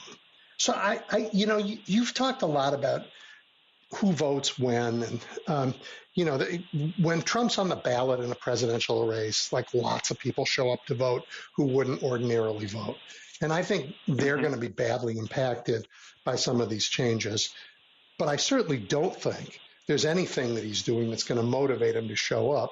I mean, that performance, I thought yesterday, I was so disgusted, just so disgusted by that treatment of Zelensky. It made me think of Ronald Reagan and tear down this wall, and just the legacy of even no matter what party you're in, standing up for human freedom, and this guy not doing it. Do you think maybe he's just lost for the Republicans a Supreme Court seat in your state? Well, I do wonder, because we're viewing everything right now through the prism of Trump's return to office, of what's happening with Elon Musk, if that's going to, kind of be, if it's going to make this state Supreme Court race that is 1 month from today, Wisconsin goes back to the polls on April 1st for the Wisconsin Supreme Court race. But because I think everything's being viewed through this prism of what's happening in Washington right now, I think, a lot of people are wondering if this is going to look like a referendum on that, a referendum on, and especially a referendum on what's happening with Elon Musk, because he's getting so directly involved in this race. He's put up millions of dollars already through super PACs and contributions to the candidate in Wisconsin. He's tweeted about the race a number of times, about the right-wing candidate, Brad Schimmel, who's running against the more liberal-aligned candidate, Susan Crawford. I think because Musk himself is getting so directly involved in this race, I do wonder if it's going to be, a referendum on Musk, because I think, and I've written about this, we can get into a little bit about the Supreme Court race, but if Susan Crawford wins this race, if the liberal candidate Susan Crawford wins this race, it will likely mean that there is a liberal majority on the Wisconsin Supreme Court until at least 2028. Just based on kind of which members of the court, which justices are up for the end of their 10-year terms over the next couple of years. The next couple of years after this one, there are conservative justices that will be up in spring elections in 2026 and 2027. But this is the Republicans' real chance to flip the court. But if Crawford wins, I think it's going to be so important for state courts to be a check and balance on what's happening with Musk, with Trump, and what they're trying to do in Washington. I think this Absolutely. is, I see it as a real opportunity for Wisconsin voters to say, even like Trump won the state, and it was the narrowest victory of the 7 swing states. But this could be an opportunity to say, hey, many people in this state voted for Trump, but we still want him to, kind of work within the framework of the law, right? And I think that is a message that will resonate with many Wisconsin voters. Yeah, I mean, and just because of the, frankly, because of the U.S. Supreme Court, state maps are now drawn in state Supreme Courts. And that's not just the legislative maps for the Wisconsin legislature. Those are the maps that people run on for Congress. So the control of Congress, as close as it is, may rest on this election. And with all the weird stuff that's happening with the way electors are chosen, maybe the presidency is going to be up for grabs again, and it will depend on state courts. So this is an enormously important election for the whole country. And I know you guys in Wisconsin, you got your own business. It's not any fun to have the rest of the nation always jumping down and saying we need to get involved in Wisconsin and pouring tons of money in and filling your airwaves with terrible ads. I mean, I don't see political ads here in Illinois. So when I travel, it's a shock. We're seeing almost nothing but political ads at this point in Wisconsin. Now that we're past the primary, we're into the kind of the general election cycle in the spring. It's just everywhere, and it's not just that. There's a race for state superintendent. There's race. There's a constitutional amendment on the ballot that conservatives are trying to use to get certain Republican voters to the polls to try and have a constitutional amendment that cements, enshrines voter ID into the state constitution. They're clearly doing this to try to play to the MAGA base, to try to get more voters out. So, I think this is part of the discussions that a lot of people are having in Wisconsin. And like you mentioned, Trump was really effective at getting some of those, what we call low propensity voters, getting people out to the polls. But that didn't necessarily translate in the same ways in other races, like for, Tammy Baldwin, Democratic senator, she won in Wisconsin by a narrow margin as well, even as Trump carried the state. And so I think you look at the type of electorate, and as we're kind of seeing this realignment, Trump had the highest popular vote total in the state of Wisconsin's history when he won last fall. But that doesn't necessarily mean that the people who are showing up in a presidential election are going to show up in a spring election. I think it was about 3.5 million people that voted last fall total in Wisconsin. The typical turnout, like a high range of a turnout for a Wisconsin Supreme Court race is about like 1.5 million or 2 million people. So it's a much different electorate, and I think that might play to the Democratic endorsed candidate's advantage in certain cases, because I think nowadays those more reliable voters, the people who show up in every election, spring elections, special elections, their school board races in their hometown, whatever it might be, that has tended to skew more liberal, more Democratic in that's a recent change. years. So I think, we always see super, super high turnout in Dane County, in and around Madison, for every election. It doesn't matter if it's a presidential election or some sort of special election, spring election, whatever it is. So I think it's those types of voters who show up in every election. But I know that, with all the Musk money, with all of the rest of it, money from the U-lines, they always put a ton into Wisconsin. Like, that's going to have a pretty significant impact on reaching people. And clearly Schimmel is running to try to just be a MAGA Republican. He said favorable things about the January 6th insurrectionists, the people who stormed the Capitol. He talked about, he said that they were those people were treated unfairly by the legal system. And, he's clearly just running to say, like, hey, well, Donald Trump won Wisconsin last fall. Let's just do the Trumpiest possible campaign to try to get people back to the polls in April. I don't know if that's going to work for him, but it's definitely been what his strategy has been in the last few weeks. I think Americans are fed up with it. And if you guys are really the country's first referendum on Elon Musk, I know that's how Ben Wickler and the Democratic Party in Wisconsin is pitching the race to the rest of the country to raise money. But if that's what it feels like in the state, then I'm feeling much better about our prospects. Elon Musk is as popular as a Chicago alderman. He's not, right?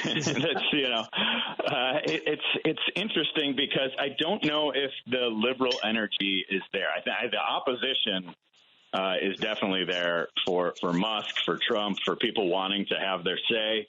I just don't know if people are fired up, because I think, we're seeing these like terrible favorability ratings for Musk himself, but it's also like you're not seeing super high approval ratings for, like, let's say Democrats in Congress, right? And that's more of like a national level type of thing. I think there is some frustration, but I do worry if that's going to be, kind of part of it too, that people are not, as motivated by their leaders. And, if we've got a very busy stretch coming up here in Wisconsin.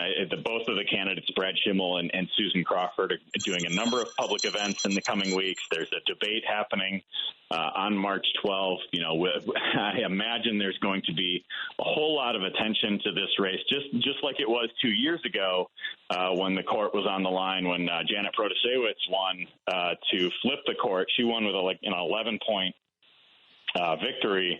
And that ended up being the most expensive state court race in American history. I think there was more than $55 million pumped into that race. And I think just about every political observer in Wisconsin is expecting that number to, this year's number to eclipse that one in the spending on the race. So there's a lot of, and I think because of Musk in particular, the Republicans have had the edge in fundraising in this race thus far. That was not the case 2 years ago with Democrats who were, that was kind of, the way I've been kind of thinking about it is 2 years ago was the culmination of this years-long effort to win back the majority on the court, which liberals had not had in Wisconsin for 15 years, if not more. And I think that was the culmination of that project. And now it's a little bit different because you're kind of defending that majority instead of trying to make vote for a change. And I think that creates a different dynamic for one as well. But I think this also kicks off 6 consecutive years in Wisconsin that we will have a Wisconsin Supreme Court race on the spring election ballot. So it is kind of the beginning of a new chapter here for what we're looking forward to in Wisconsin. Well, these Supreme Court races are so important. I mean, in North Carolina, they're right. The loser in that race, the last one, and he lost. They've recounted, is going to the court to try and throw out 65,000 votes. And they're seriously considering it, the Republicans on the court. So this notion that voters get to decide is on the ballot everywhere. That's what gerrymandering was about. It absolutely is, because in Wisconsin, too, you think back to what was happening with the Trump campaign's challenges to try to overturn the election in 2020. Like, Wisconsin Supreme Court came the closest of any state court in the country to siding with the Trump campaign in one of their challenges. It was a 4-3 vote, and at the time, it required the one kind of, swing justice who, almost always aligns with the conservatives. But in the case of, basic fundamental democracy, he sided with the 3 liberal justices. This was Justice Brian Hagedorn. And so if we were, if Brad Schimmel wins again, I have no doubt that he would be siding with the more extreme conservative justices and not be, kind of a more swing vote like Hagedorn. And so, you would have to call into question whether your votes are going to count in 2024 and beyond. And let's not forget, too, these are 10-year terms for these races, right? And it's not just, we're electing somebody who's going to be on the bench for, the immediate future in Wisconsin. If whoever wins this race is going to be on the bench until 2035, that's a really far-reaching implication for this. And I think, whether it's, coming gubernatorial elections in the midterms or presidential elections, like, there's a lot of those that will happen over a 10-year term. So I think it's really important for those of us who really care deeply about democracy in the state of Wisconsin, in the country at large, to pay close attention to this race and hope that Susan Crawford prevails. Yeah. Well, one of the things that gives me some hope is, I look at your stuff. The recombobulation area is growing. You have, reporters contributing. You're now a big part of civic media. I just think this is so important to the fight against mis and disinformation in the state. And I know you go on radio shows like this all the time up in Wisconsin and here. All of this is part of, trying to find ways to connect with people who, aren't paying for news and they got other things on their mind. They maybe drop in and out, but it's really important that we, share this kind of conversation with our neighbors and our community members and our friends, and so that they know what's at stake. Yeah, absolutely. And I think, I'm of course a big believer in independent media. And I think in Wisconsin, we've seen so many of the kind of corporate chain media that has really shrunk the ability for them to, to cover news, to talk about things, to, have commentary and different opinions and having different voices. And that's what, to a certain extent, but we're trying to be an oasis in the news desert with recombobulation area, with what we're doing across the civic media network, and continuing to grow and all of that. So I think, the role of independent media has never been more important than right now. I agree. And it's never been more vibrant than right now. Independent media is rising to this incredible challenge in ways that, weren't weren't certain and weren't obvious a few years ago. It's really a beautiful thing, and it is a reason for confidence. I sure hope so. And I think we all recognize that we've got a lot of work to do. So, yes, it's going to be a long 4 years for a lot of us, but we've got a lot of work to do. But, these things happen, just one step at a time. And I think Wisconsin, with this spring election, the first real kind of state level race happening in the Trump second term. Of course, it's going to happen in Wisconsin, right? Of course, this is the place that's going to draw that spotlight. Just as we're at the very center of the electoral college map, at the very center of the congressional map, Senate map, all of those different things. Of course, it always comes back to what's happening in Wisconsin, our extremely evenly divided state. We can now say that 5 of the last 7 presidential elections in the state were decided by less than 1%. Everything is always so close. You're listening to WCPT 820, Chicago's progressive talk station, where facts matter and truth always wins. Stay informed, stay engaged.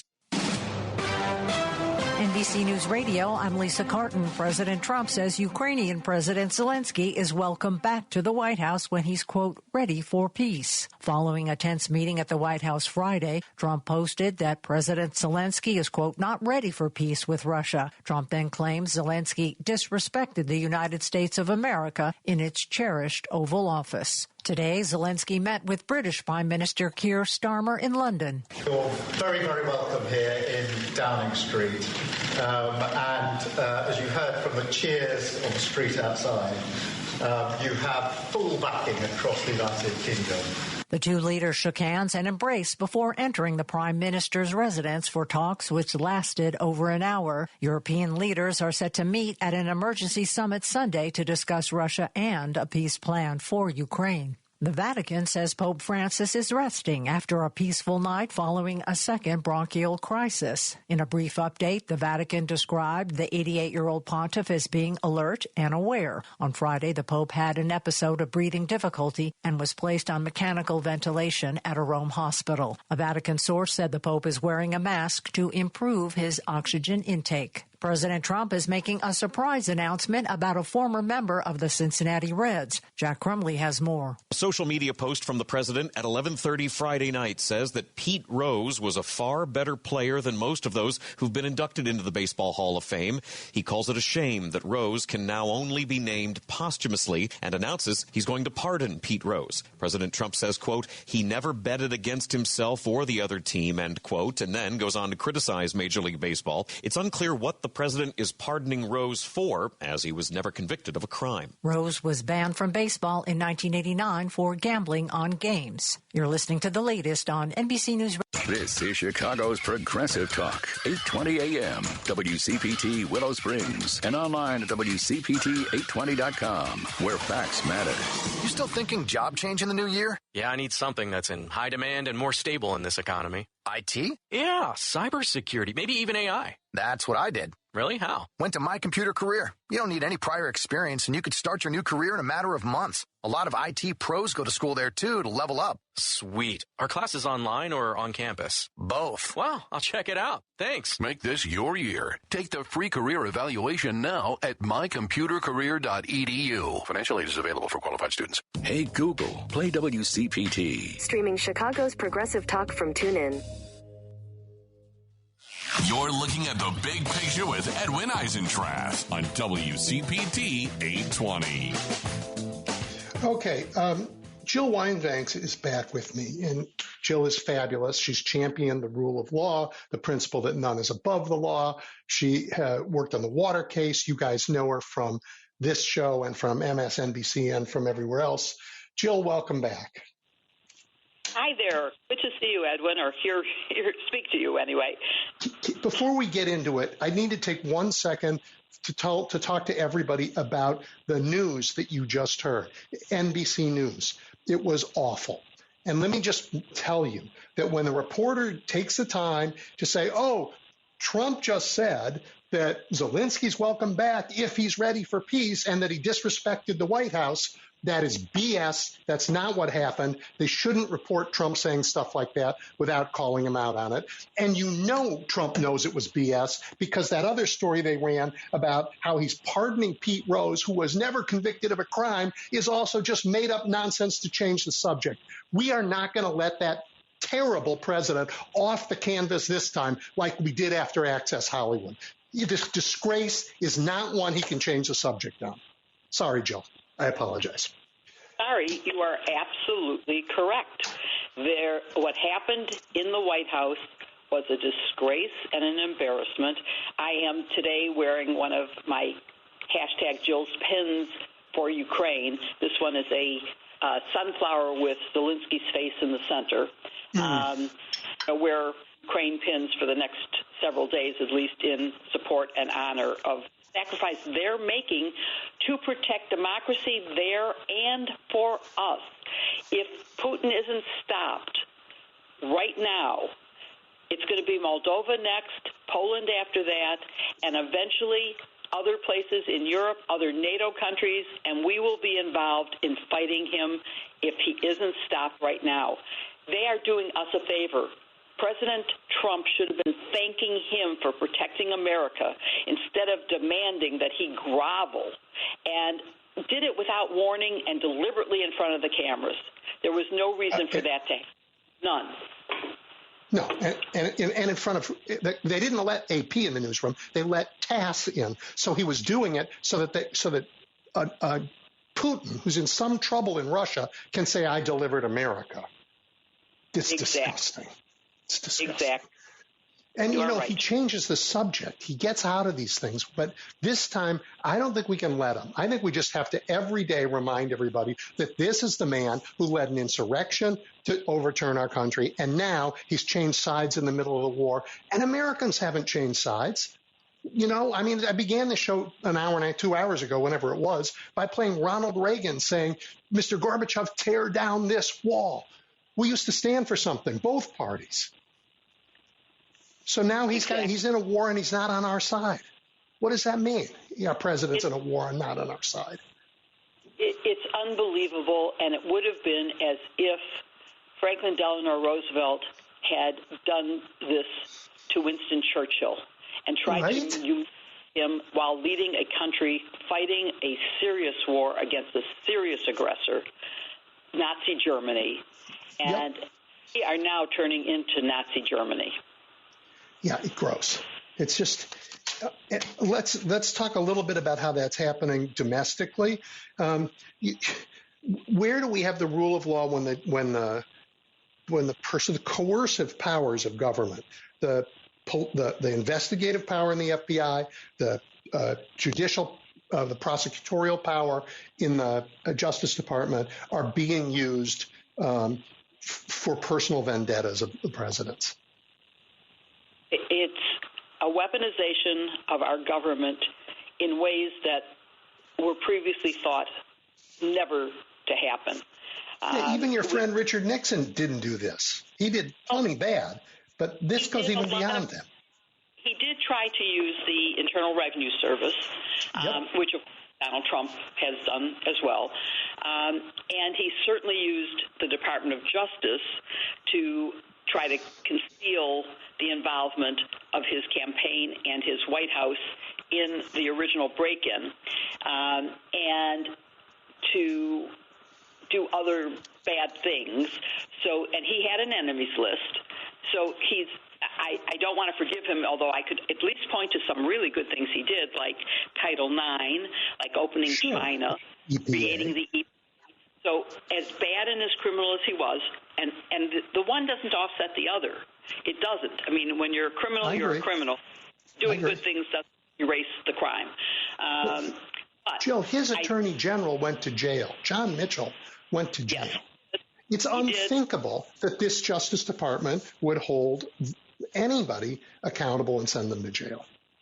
Well, it wasn't his Justice Department that sent him to jail. It was the Watergate special prosecutor. The point is there a special prosecutor appointed here to do that. Yep. And there will be no impeachment, which, remember, Nixon resigned because the Republicans, his party, the Republicans, went to him and said, We have seen the evidence. You will be convicted on a trial on impeachment at the Senate if you don't resign. And he resigned the next day because he saw he had lost court. There is no way when you have the Republicans who on the morning of the meeting with Zelensky were saying Zelensky is great, he's terrific, and then deleting that post and saying, I'm so proud of our president for standing up to this dictator. I mean, really? This is insanity. There's no chance that the Republicans are going to get hold of themselves, although let me just say there is one small bit of possibility. You had Senator Kennedy, Republican from Louisiana, telling Department of Justice nominees, do not ever say to me that you will not obey a court order. You can say you will disagree. You cannot say you will disobey. So that's one thing. And then I think that the shocking event in the White House and the price of eggs and the unavailability of eggs and the fact that neighbors of yours are being fired, and the fact that that's going to hurt not just them and whether they can pay their rent, but think about all the places they go to eat lunch or buy groceries. They can't do, and it's been handled in such a haphazard way that they don't have the proper documents to even get unemployment to carry them through until they can find new jobs. This is a disaster, and the farmers are already suffering because the products that they sold for USAID distribution, there's no more money coming into them. So it's starting to affect real people in real time. And while we might not feel the pain of the benefits the rich people are getting with tax cuts, we will feel it when we're paying more for products, when businesses are going out of business because the people, thousands of workers who supported them are fired and they don't have money to pay for it. So I think there's some small hope that even Republicans, and you've seen what's happened at town halls, Republicans are being screamed at in Republican districts by their constituents who've previously voted for them, saying you've got to stop this madman. Right. Well, if we can get Donald Trump into the 30s in terms of a poll, then maybe that will develop some spine. But until then, they're going to stick with him. But we have to worry about the part in the meantime, and they're doing things that we don't know. We're waiting for a decision on whether Donald Trump can randomly fire against the law Hampton Dellinger, who is in charge of the Office of Special Counsel to protect all of the federal workforce and whistleblowers as well. And if he can get away with that, if the court upholds that, even though there's no cause, he wasn't given notice, he just was let go without any reason, despite his appointment that says he can only be fired for cause. That's scary. They also are taking away reimbursement of legal fees for civil rights cases, and that could certainly get in the way.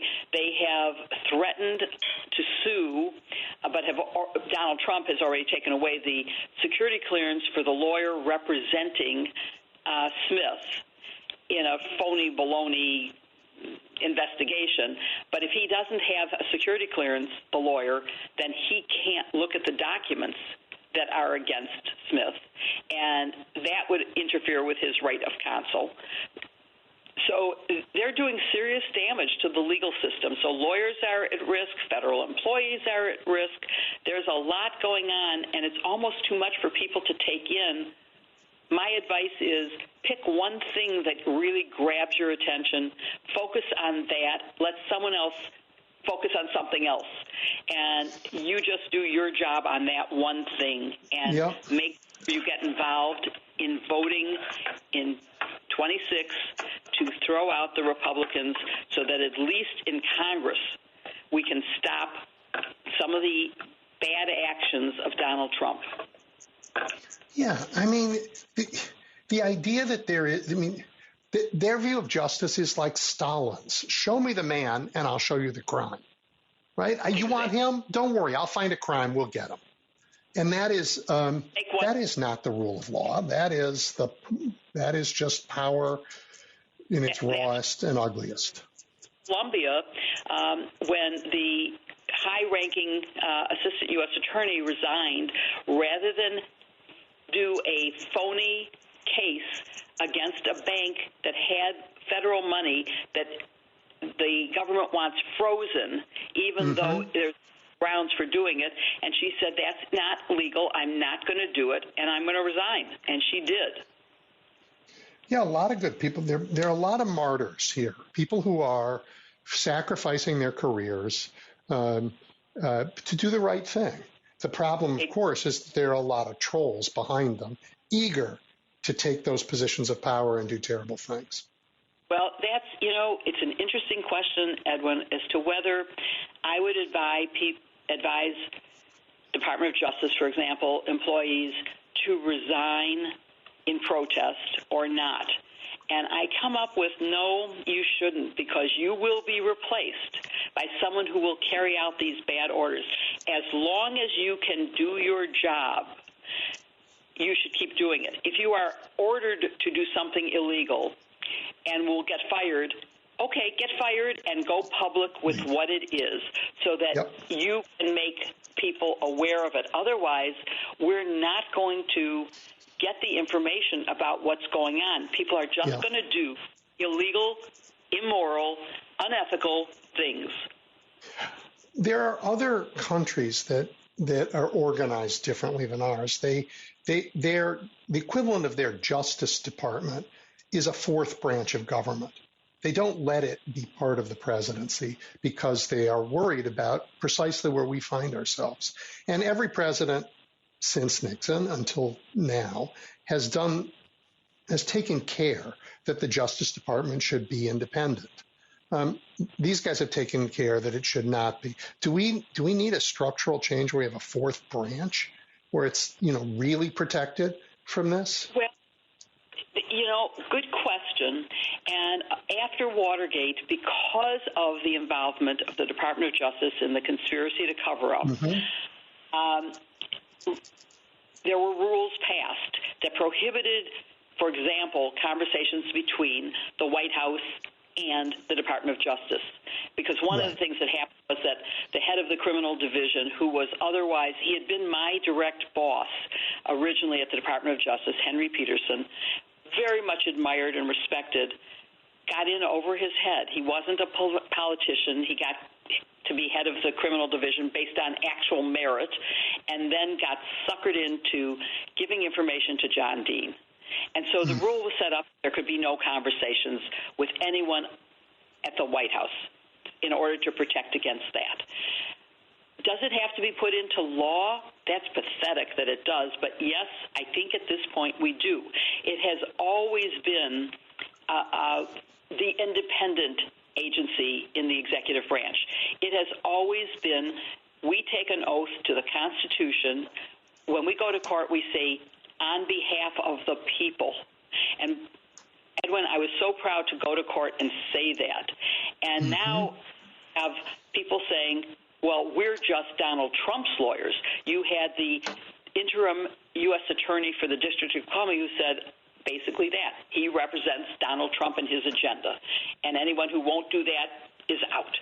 That's not how it's supposed to be. So, yes, we maybe we need a separately elected attorney general who will be free of this, and then we won't need special counsel, special prosecutors, because the Department of Justice will be totally separate and independent. Sad. I'm not so sad. We should be able to handle this in a better way than we're living with right now. Yeah. And the FBI, the Justice Department, it doesn't. The FBI is the front line for investigations and law enforcement, and they too look to be breached.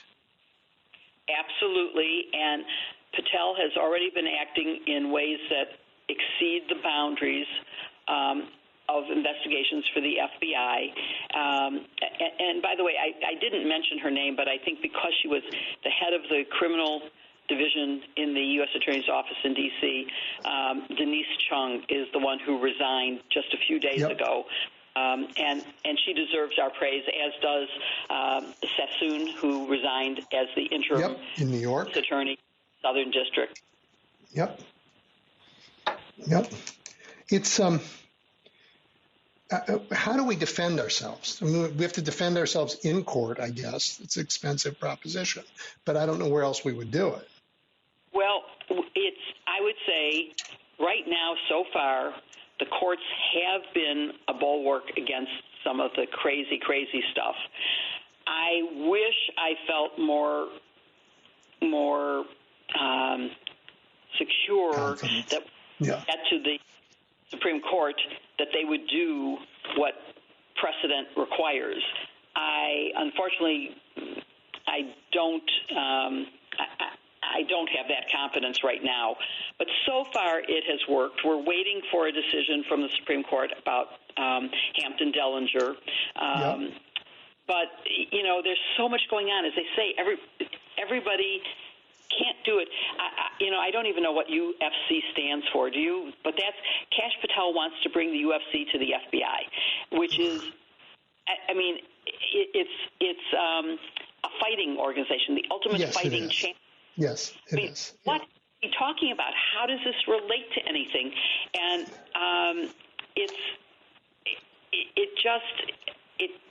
it's really endangering our national security, and that's something that we shouldn't ever forget about, is that Bondi has eliminated Foreign Corrupt Practices Act and anything else that might get the people FARA. You don't have to register anymore because no one's going to get prosecuted.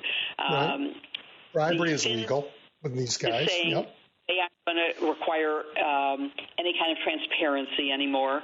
And so it's just crazy. And we are in this danger, and I don't know how we can do this except by protest and by voting against, by letting huge numbers. If you are in a district represented by a Republican, you must let them know at these town halls. Now, the Republican Party is saying, don't have town halls anymore. We don't want to hear this.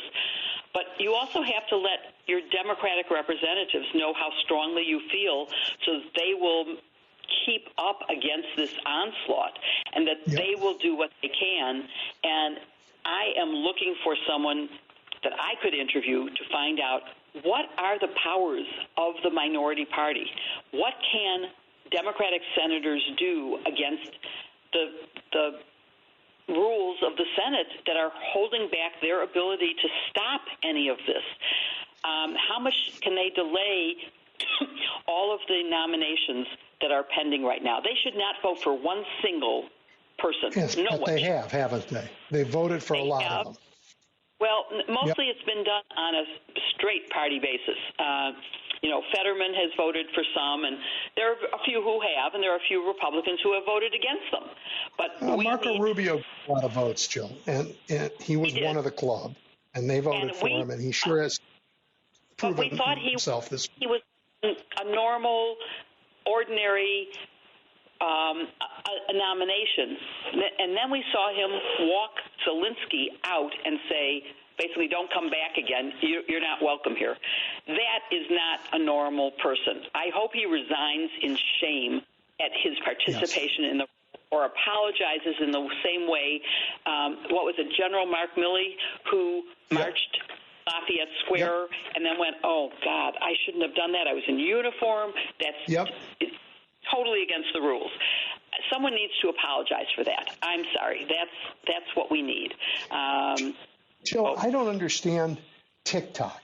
The TikTok, the law passed, the president signed it, it went to the Supreme Court, and the Supreme Court said, yep, TikTok's got to go. I know there's a little loophole that says if there is a bona fide offer on the table, you have 90 days to finish it. There wasn't that bona fide offer, and yet TikTok is still out there going along. I assume because it's so powerful, they want to give Elon Musk the chance to get control of it so he can add it to his media empire. But isn't that just a clear violation of the Supreme Court? Aren't they just ignoring the court? And what does John Roberts have to say about that? slightly different. Ignoring the court would be in this case that is now on deadline, where the court said you must release the frozen funds, $2 billion of frozen funds, by Wednesday at midnight. And then the Supreme Court, hours before the midnight deadline, said, I'm delaying that until we rule. And so that's on hold right now.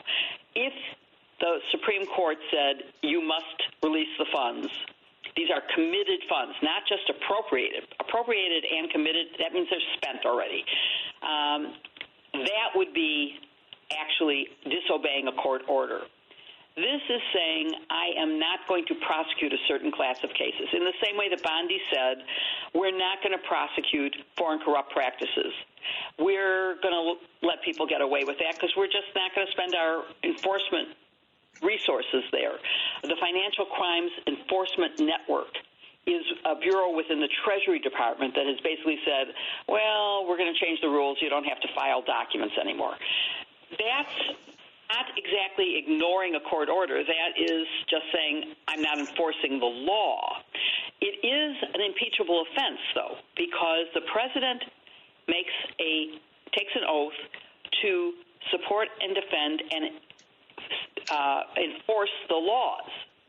And he's not enforcing the laws when he says, I'm going to ignore this particular law because I don't like this law. It gets my friends like Manafort in trouble, so we're not going to enforce that one. But it isn't the same as ignoring a court order, which I'm getting close to. That's a distinction I get. Yep. Yeah. I get it. It's acting lawlessly, but it's not acting lawlessly in that way. Right. Exactly. Yeah. Well, Jill, I'm not a lawyer, but I raised one, and I'm a good client of lawyers, and some of my best friends practice law, and it is heartbreaking to see this edifice of law, this practice of that's generations of precedent and thought and hard work, and when you enter this field, you are entering a multi-generational effort to organize our society in a way that has rules that make it fair for everybody. And to see, like, the government of the United States lighting it all on fire is just heartbreaking. Fair and predictable. If you don't know what the consequences of certain acts are, it's hard. The ABA, I'm very proud of, has actually started to step in and issue statements condemning remarks about the legitimacy of courts and, not obeying court orders and supporting the rule of law.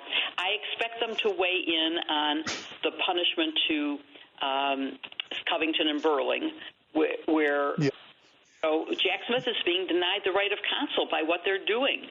And it's also a warning to all law firms. If you take on representation of people that are not in accord with what Donald Trump wants, you're going to get punished. And, a lot of firms can't afford that. And it's only the firms like Covington and Burling that have the resources to actually take on these big cases. The private practitioner who doesn't have any government contracts doesn't have the resources to do it. We're going to need to raise a lot of money as a society to protect the rights of a lot of people if they can get away with taking away the security clearance of a lawyer who worked in the public integrity section, now at Covington as a partner. It's awful. That's terrible. I mean, we just can't. For no other reason than he's defending a client they don't like. Yeah. Exactly. It's all because of Jack Smith that they're doing this, and it's really bad. I mean, the revenge is obvious what they're doing. This is clear revenge and completely illegal, completely. So I'm not maybe not some more aggressive removal of law licenses. Maybe the ABA should step up and say, "I'm sorry." It doesn't. It's state bars. The state bars should step up and do more. But I guess people are abusing their law license for sure. Yeah. It's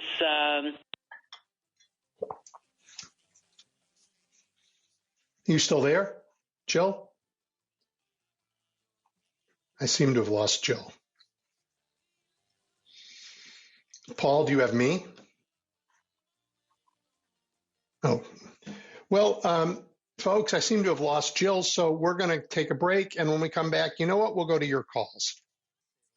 Edwin Eisendrath is taking your calls now at 773-763-9278. The big picture is on now. WCPT 820.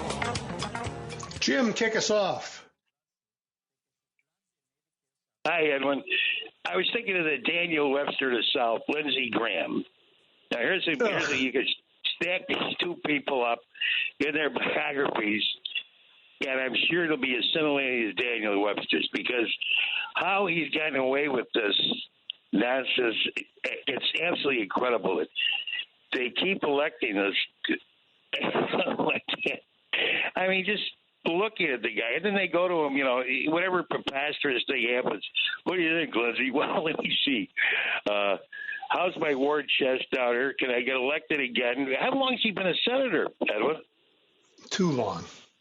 Yeah, no kidding. No kidding. But think about what constituents does he have down there? Are they on opium or what? What? I don't get it. Why would you keep electing this lunatic to the Senate? And I guess you get a jockey for the old timer from Kentucky. His mind slips my mind now. What's his name, Mitchell or whoever he is? The guy looks like a turn. He's probably jockeying for that spot. But how about? I mean, how does he come out and say that the president of Ukraine disrespected anybody in that room? How do you say that? Which, of course, was the opposite. The thing he said an hour before was completely different. But the reason he said it, you know why he said it. He said it because his dear leader told him to, and his dear leader wanted to hear it, so he wanted to say it. He couldn't get to a microphone fast enough to say it. No. There's no self-respect amongst these people. No, none at all. I imagine but what kills me is they've got terrific health care. You certainly got a few million stashed away. Why wouldn't you go down why would you go down at one point in your life and say, well, here's what I really think? I mean, what's he got to lose? What do these people have to lose? They're on the gravy train for 20, 30 years. I mean, I don't get it. What do they have to lose? Well, are Jim, they really they're costing all of us. It's terrible. I mean, it's this week was unbelievable. Anyway, every weekend. Look at January 6th. They whitewashed that somehow. We're not going to let them do it. Not going to let them do it this time. Well, from your mouth to God's ears, everyone. Anyway, Thanks for taking my call. Have a good week. You bet, Jim. You take care. All right, Paul, I know the shenanigans in the Oval Office meant something to you. You wrote about it. Paul? You have to put me on. Yeah, I can hear you. Yeah. Okay. Yeah. Okay. Well, I think that you look at the last 10 days, the extreme and radical turn in American policy on Ukraine. First, Trump says that Ukraine started the war with Russia in Ukraine. Now, that's kind of like touching your elbows above your head. It's like, no, you can't.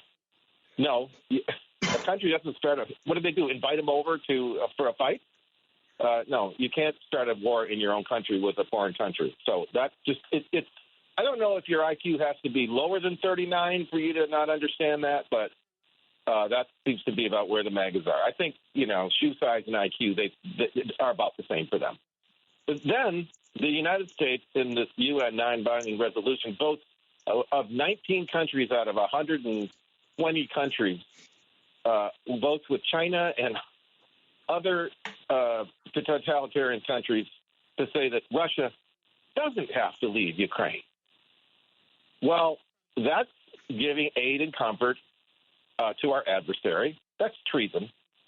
And then Trump wants this deal to obtain the rare earth metals from Ukraine's Donbass region, which Russia occupies.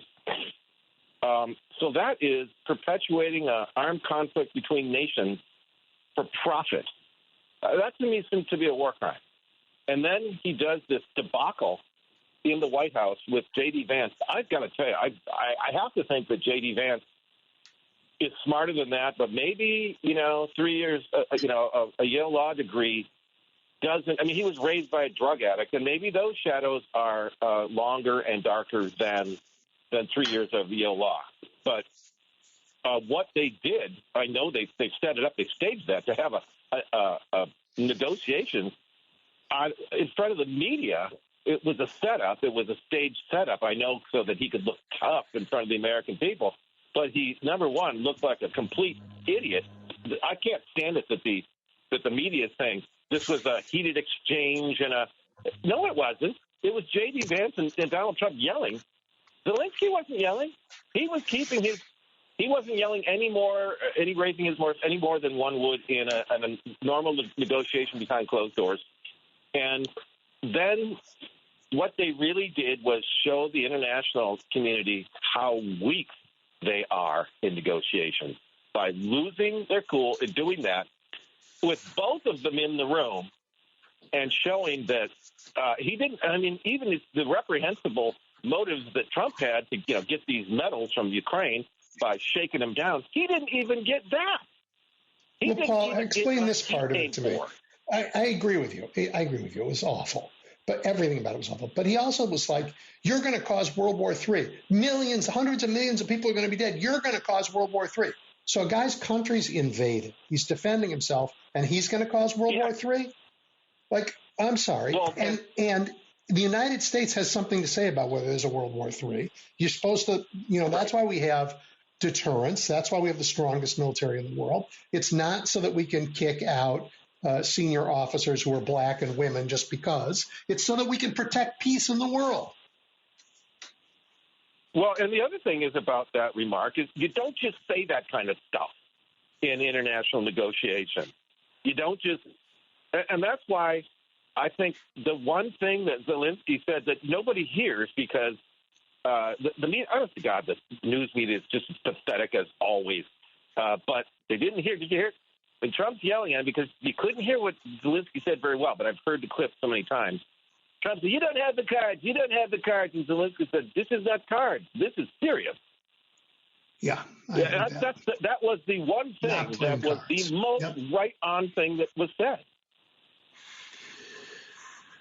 Well, it was, let's you and I make sure that this moment of craven capitulation to a war criminal, this moment of switching sides and now being the president and the government of the United States against the people of the United States who stand with Ukraine, that's a moment. And let's not let him off the tarp for it.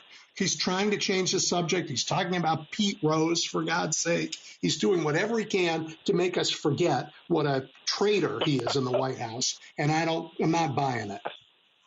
And why would Pete Rose even take him up on that? Why would he want to dig that up again, even though that he was not convicted? Rose is dead. There's nobody here to talk about it. Just he gets to do it by himself. And by the way, Pete Rose should be in the Hall of Fame, just between us. But that's fine. But if as it goes, if this happens to me, I would say, don't dig that up again. I don't. Right. It's just not the kind of thing you get past, and whatever happened, happened. Yes, I agree with you, but that's what happened, and that was in Major League Baseball. That was years ago. But the thing is that the international community sees it, and that is going to have far-reaching consequences. Not only first of all, with our allies, but also with our adversaries. They know how to. I was wondering, how is Zelensky going to get out of this? Is he really going to sign this deal? I couldn't imagine. He didn't have to. Trump threw him out. And now everybody knows is that all you have to do, because Trump doesn't know about mediation and negotiation and arbitration, that Trump shows his issues. He doesn't negotiate with his interests. His issues he wears right on his sleeve. And now everybody can say, All I have to do is tweak him, and he'll get all PO'd and kick me out, and then the deal will be scuttled. I don't want the deal. I don't want it. How am I going to get out of this deal? That's what you do, because you know that he is going to go. I mean, bringing all this other stuff about Hunter Biden's laptop. I didn't see it, but people were telling me, you got to see, Paul, because I can't see. You got to see Zelensky's face. It's like, what the F? What? What are you talking about, right? It was all awful. It was awful. It was. All right, Paul, I'm going to move on because a lot of people have opinions about this today, but thank you, as always. Appreciate it. Take care. Brian. Bye-bye. Yep, Brian. Good afternoon, Edwin. Fine show as always.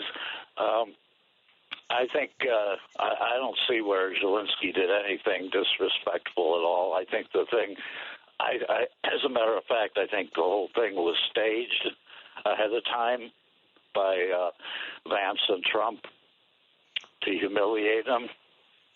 And I also I agree with Paul.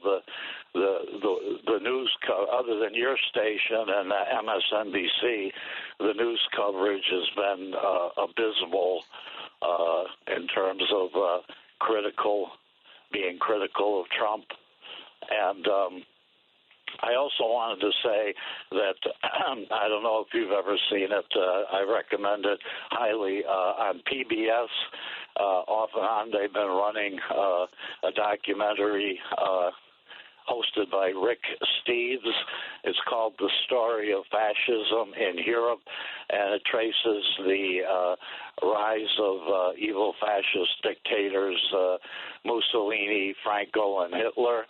And it says that if it could happen then, it could happen given certain conditions in any country. And I suggest everyone, if they haven't seen it, check it out. Yeah, Rick Steves is terrific. And he's done some very important work. Pardon? Rick Steves is terrific, and he's done very important work in this issue. Do you think that thing was staged yesterday ahead of time to humiliate Zelensky? I think it was planned, yes. I mean, why would you have TASS in the room? It was there. I don't know if it was. I don't know what their motive, whether it was just to humiliate Zelensky, but I think it was to take some of the domestic pressure off of Vladimir Putin. He's under enormous pressure in Russia. I mean, bodies are coming back in bags left and right. He can hide them a lot, but he can't hide 1 million bodies. And inflation is out of control in Russia. The economy is weak. People are unhappy. Now, they can't do anything about it. It's not a democracy, but they're really unhappy. But now he gets to say, because TASS was in the room, the AP wasn't allowed, but they allowed TASS. He gets to say, I've just delivered the United States. And it is so despicable. And yes, I think it was pre-planned. J.D. Vance is so over his head here. And Donald Trump has no control. He's a thug. And you act like a mob boss. You're playing a weak hand. And as Zelensky said, yes, I know. Putin already told me I won't last 3 days. Good answer, buddy. Good answer. Do you think this will lead to that the U.S. is going to break off from NATO completely, and that European countries will continue to assist Ukraine in this? Well, Trump would like it, but it's not up to him. You know, this is a treaty that has been approved by our Congress, and he doesn't get to abrogate a treaty. I mean, I know he doesn't believe that he's bound by any laws, and John Roberts surely contributed to that, but our country has treaty obligations. And if we don't live up to them, I guess we could be a lawless pariah nation like Iran, like Russia, but that is not who we've ever been, and Americans won't put up with that. Well, thank you for taking my call, Edwin, and have As a wonderful always. weekend. Thank you, Brian. Bye. Yep. Max. Hey, how's it going? Good, I hope. But anyways, I'm listening to your show today, and it was very disturbing. One of the big problems that we have in the good old U.S. of A is that a lot of Americans are starving. I heard that 100 million Americans get some sort of, I didn't look it up, but I just heard one of my friends told me 100 million Americans get some sort of food subsidy that they can't afford to eat anymore. And the cost of food does not cost that much. We still throw away somewhere of 30% of our food. So we shouldn't be having the food problems that we have in the United States. The cost of food should not be going up as it is. Why is our government letting that happen? And that's the thing, is that the government is letting that happen for a reason, to push more people into the military, so the military can't keep up with the amount of troops that it needs. The other thing is that when we're talking about voting, I'm pretty sure we have 10 million more people. If you had three different parties, the people that didn't go vote was somewhere like 90 million Americans didn't vote because they didn't see what the point of voting is anymore. So that we have a bigger problem than people just pressing a button that says D and one that presses R in the United States. I agree with you. I agree with you. People aren't concerned. I believe there's a majority in America that neither party is unable to reach. And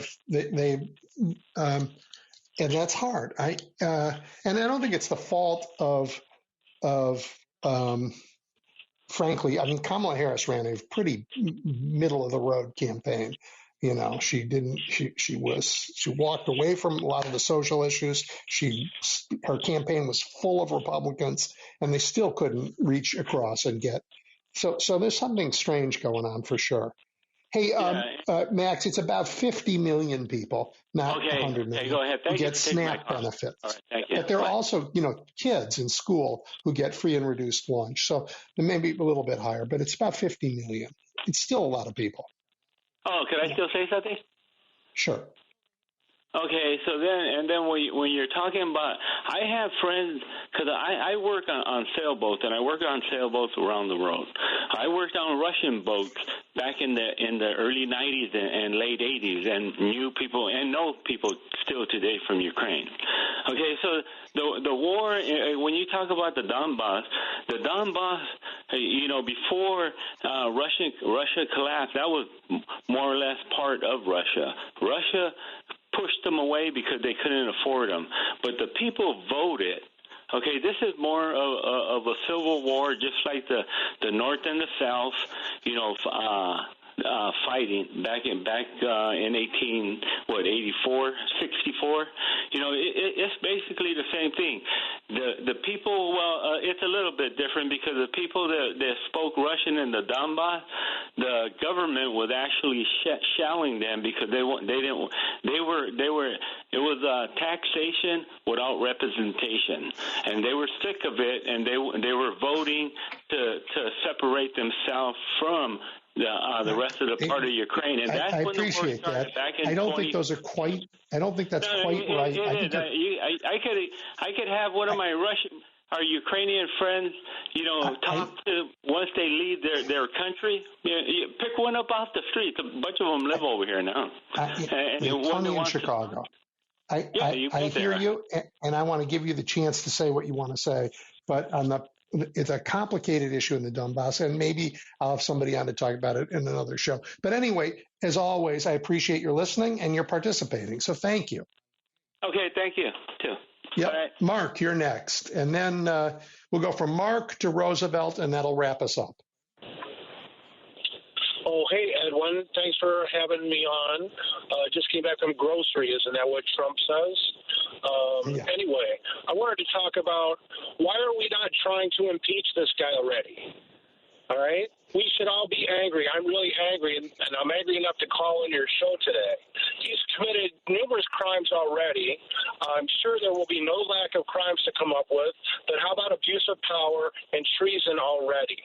we have to try and fight this guy, and what else can we do? So it's not likely to happen. We've got a couple years. We can keep trying to let it happen.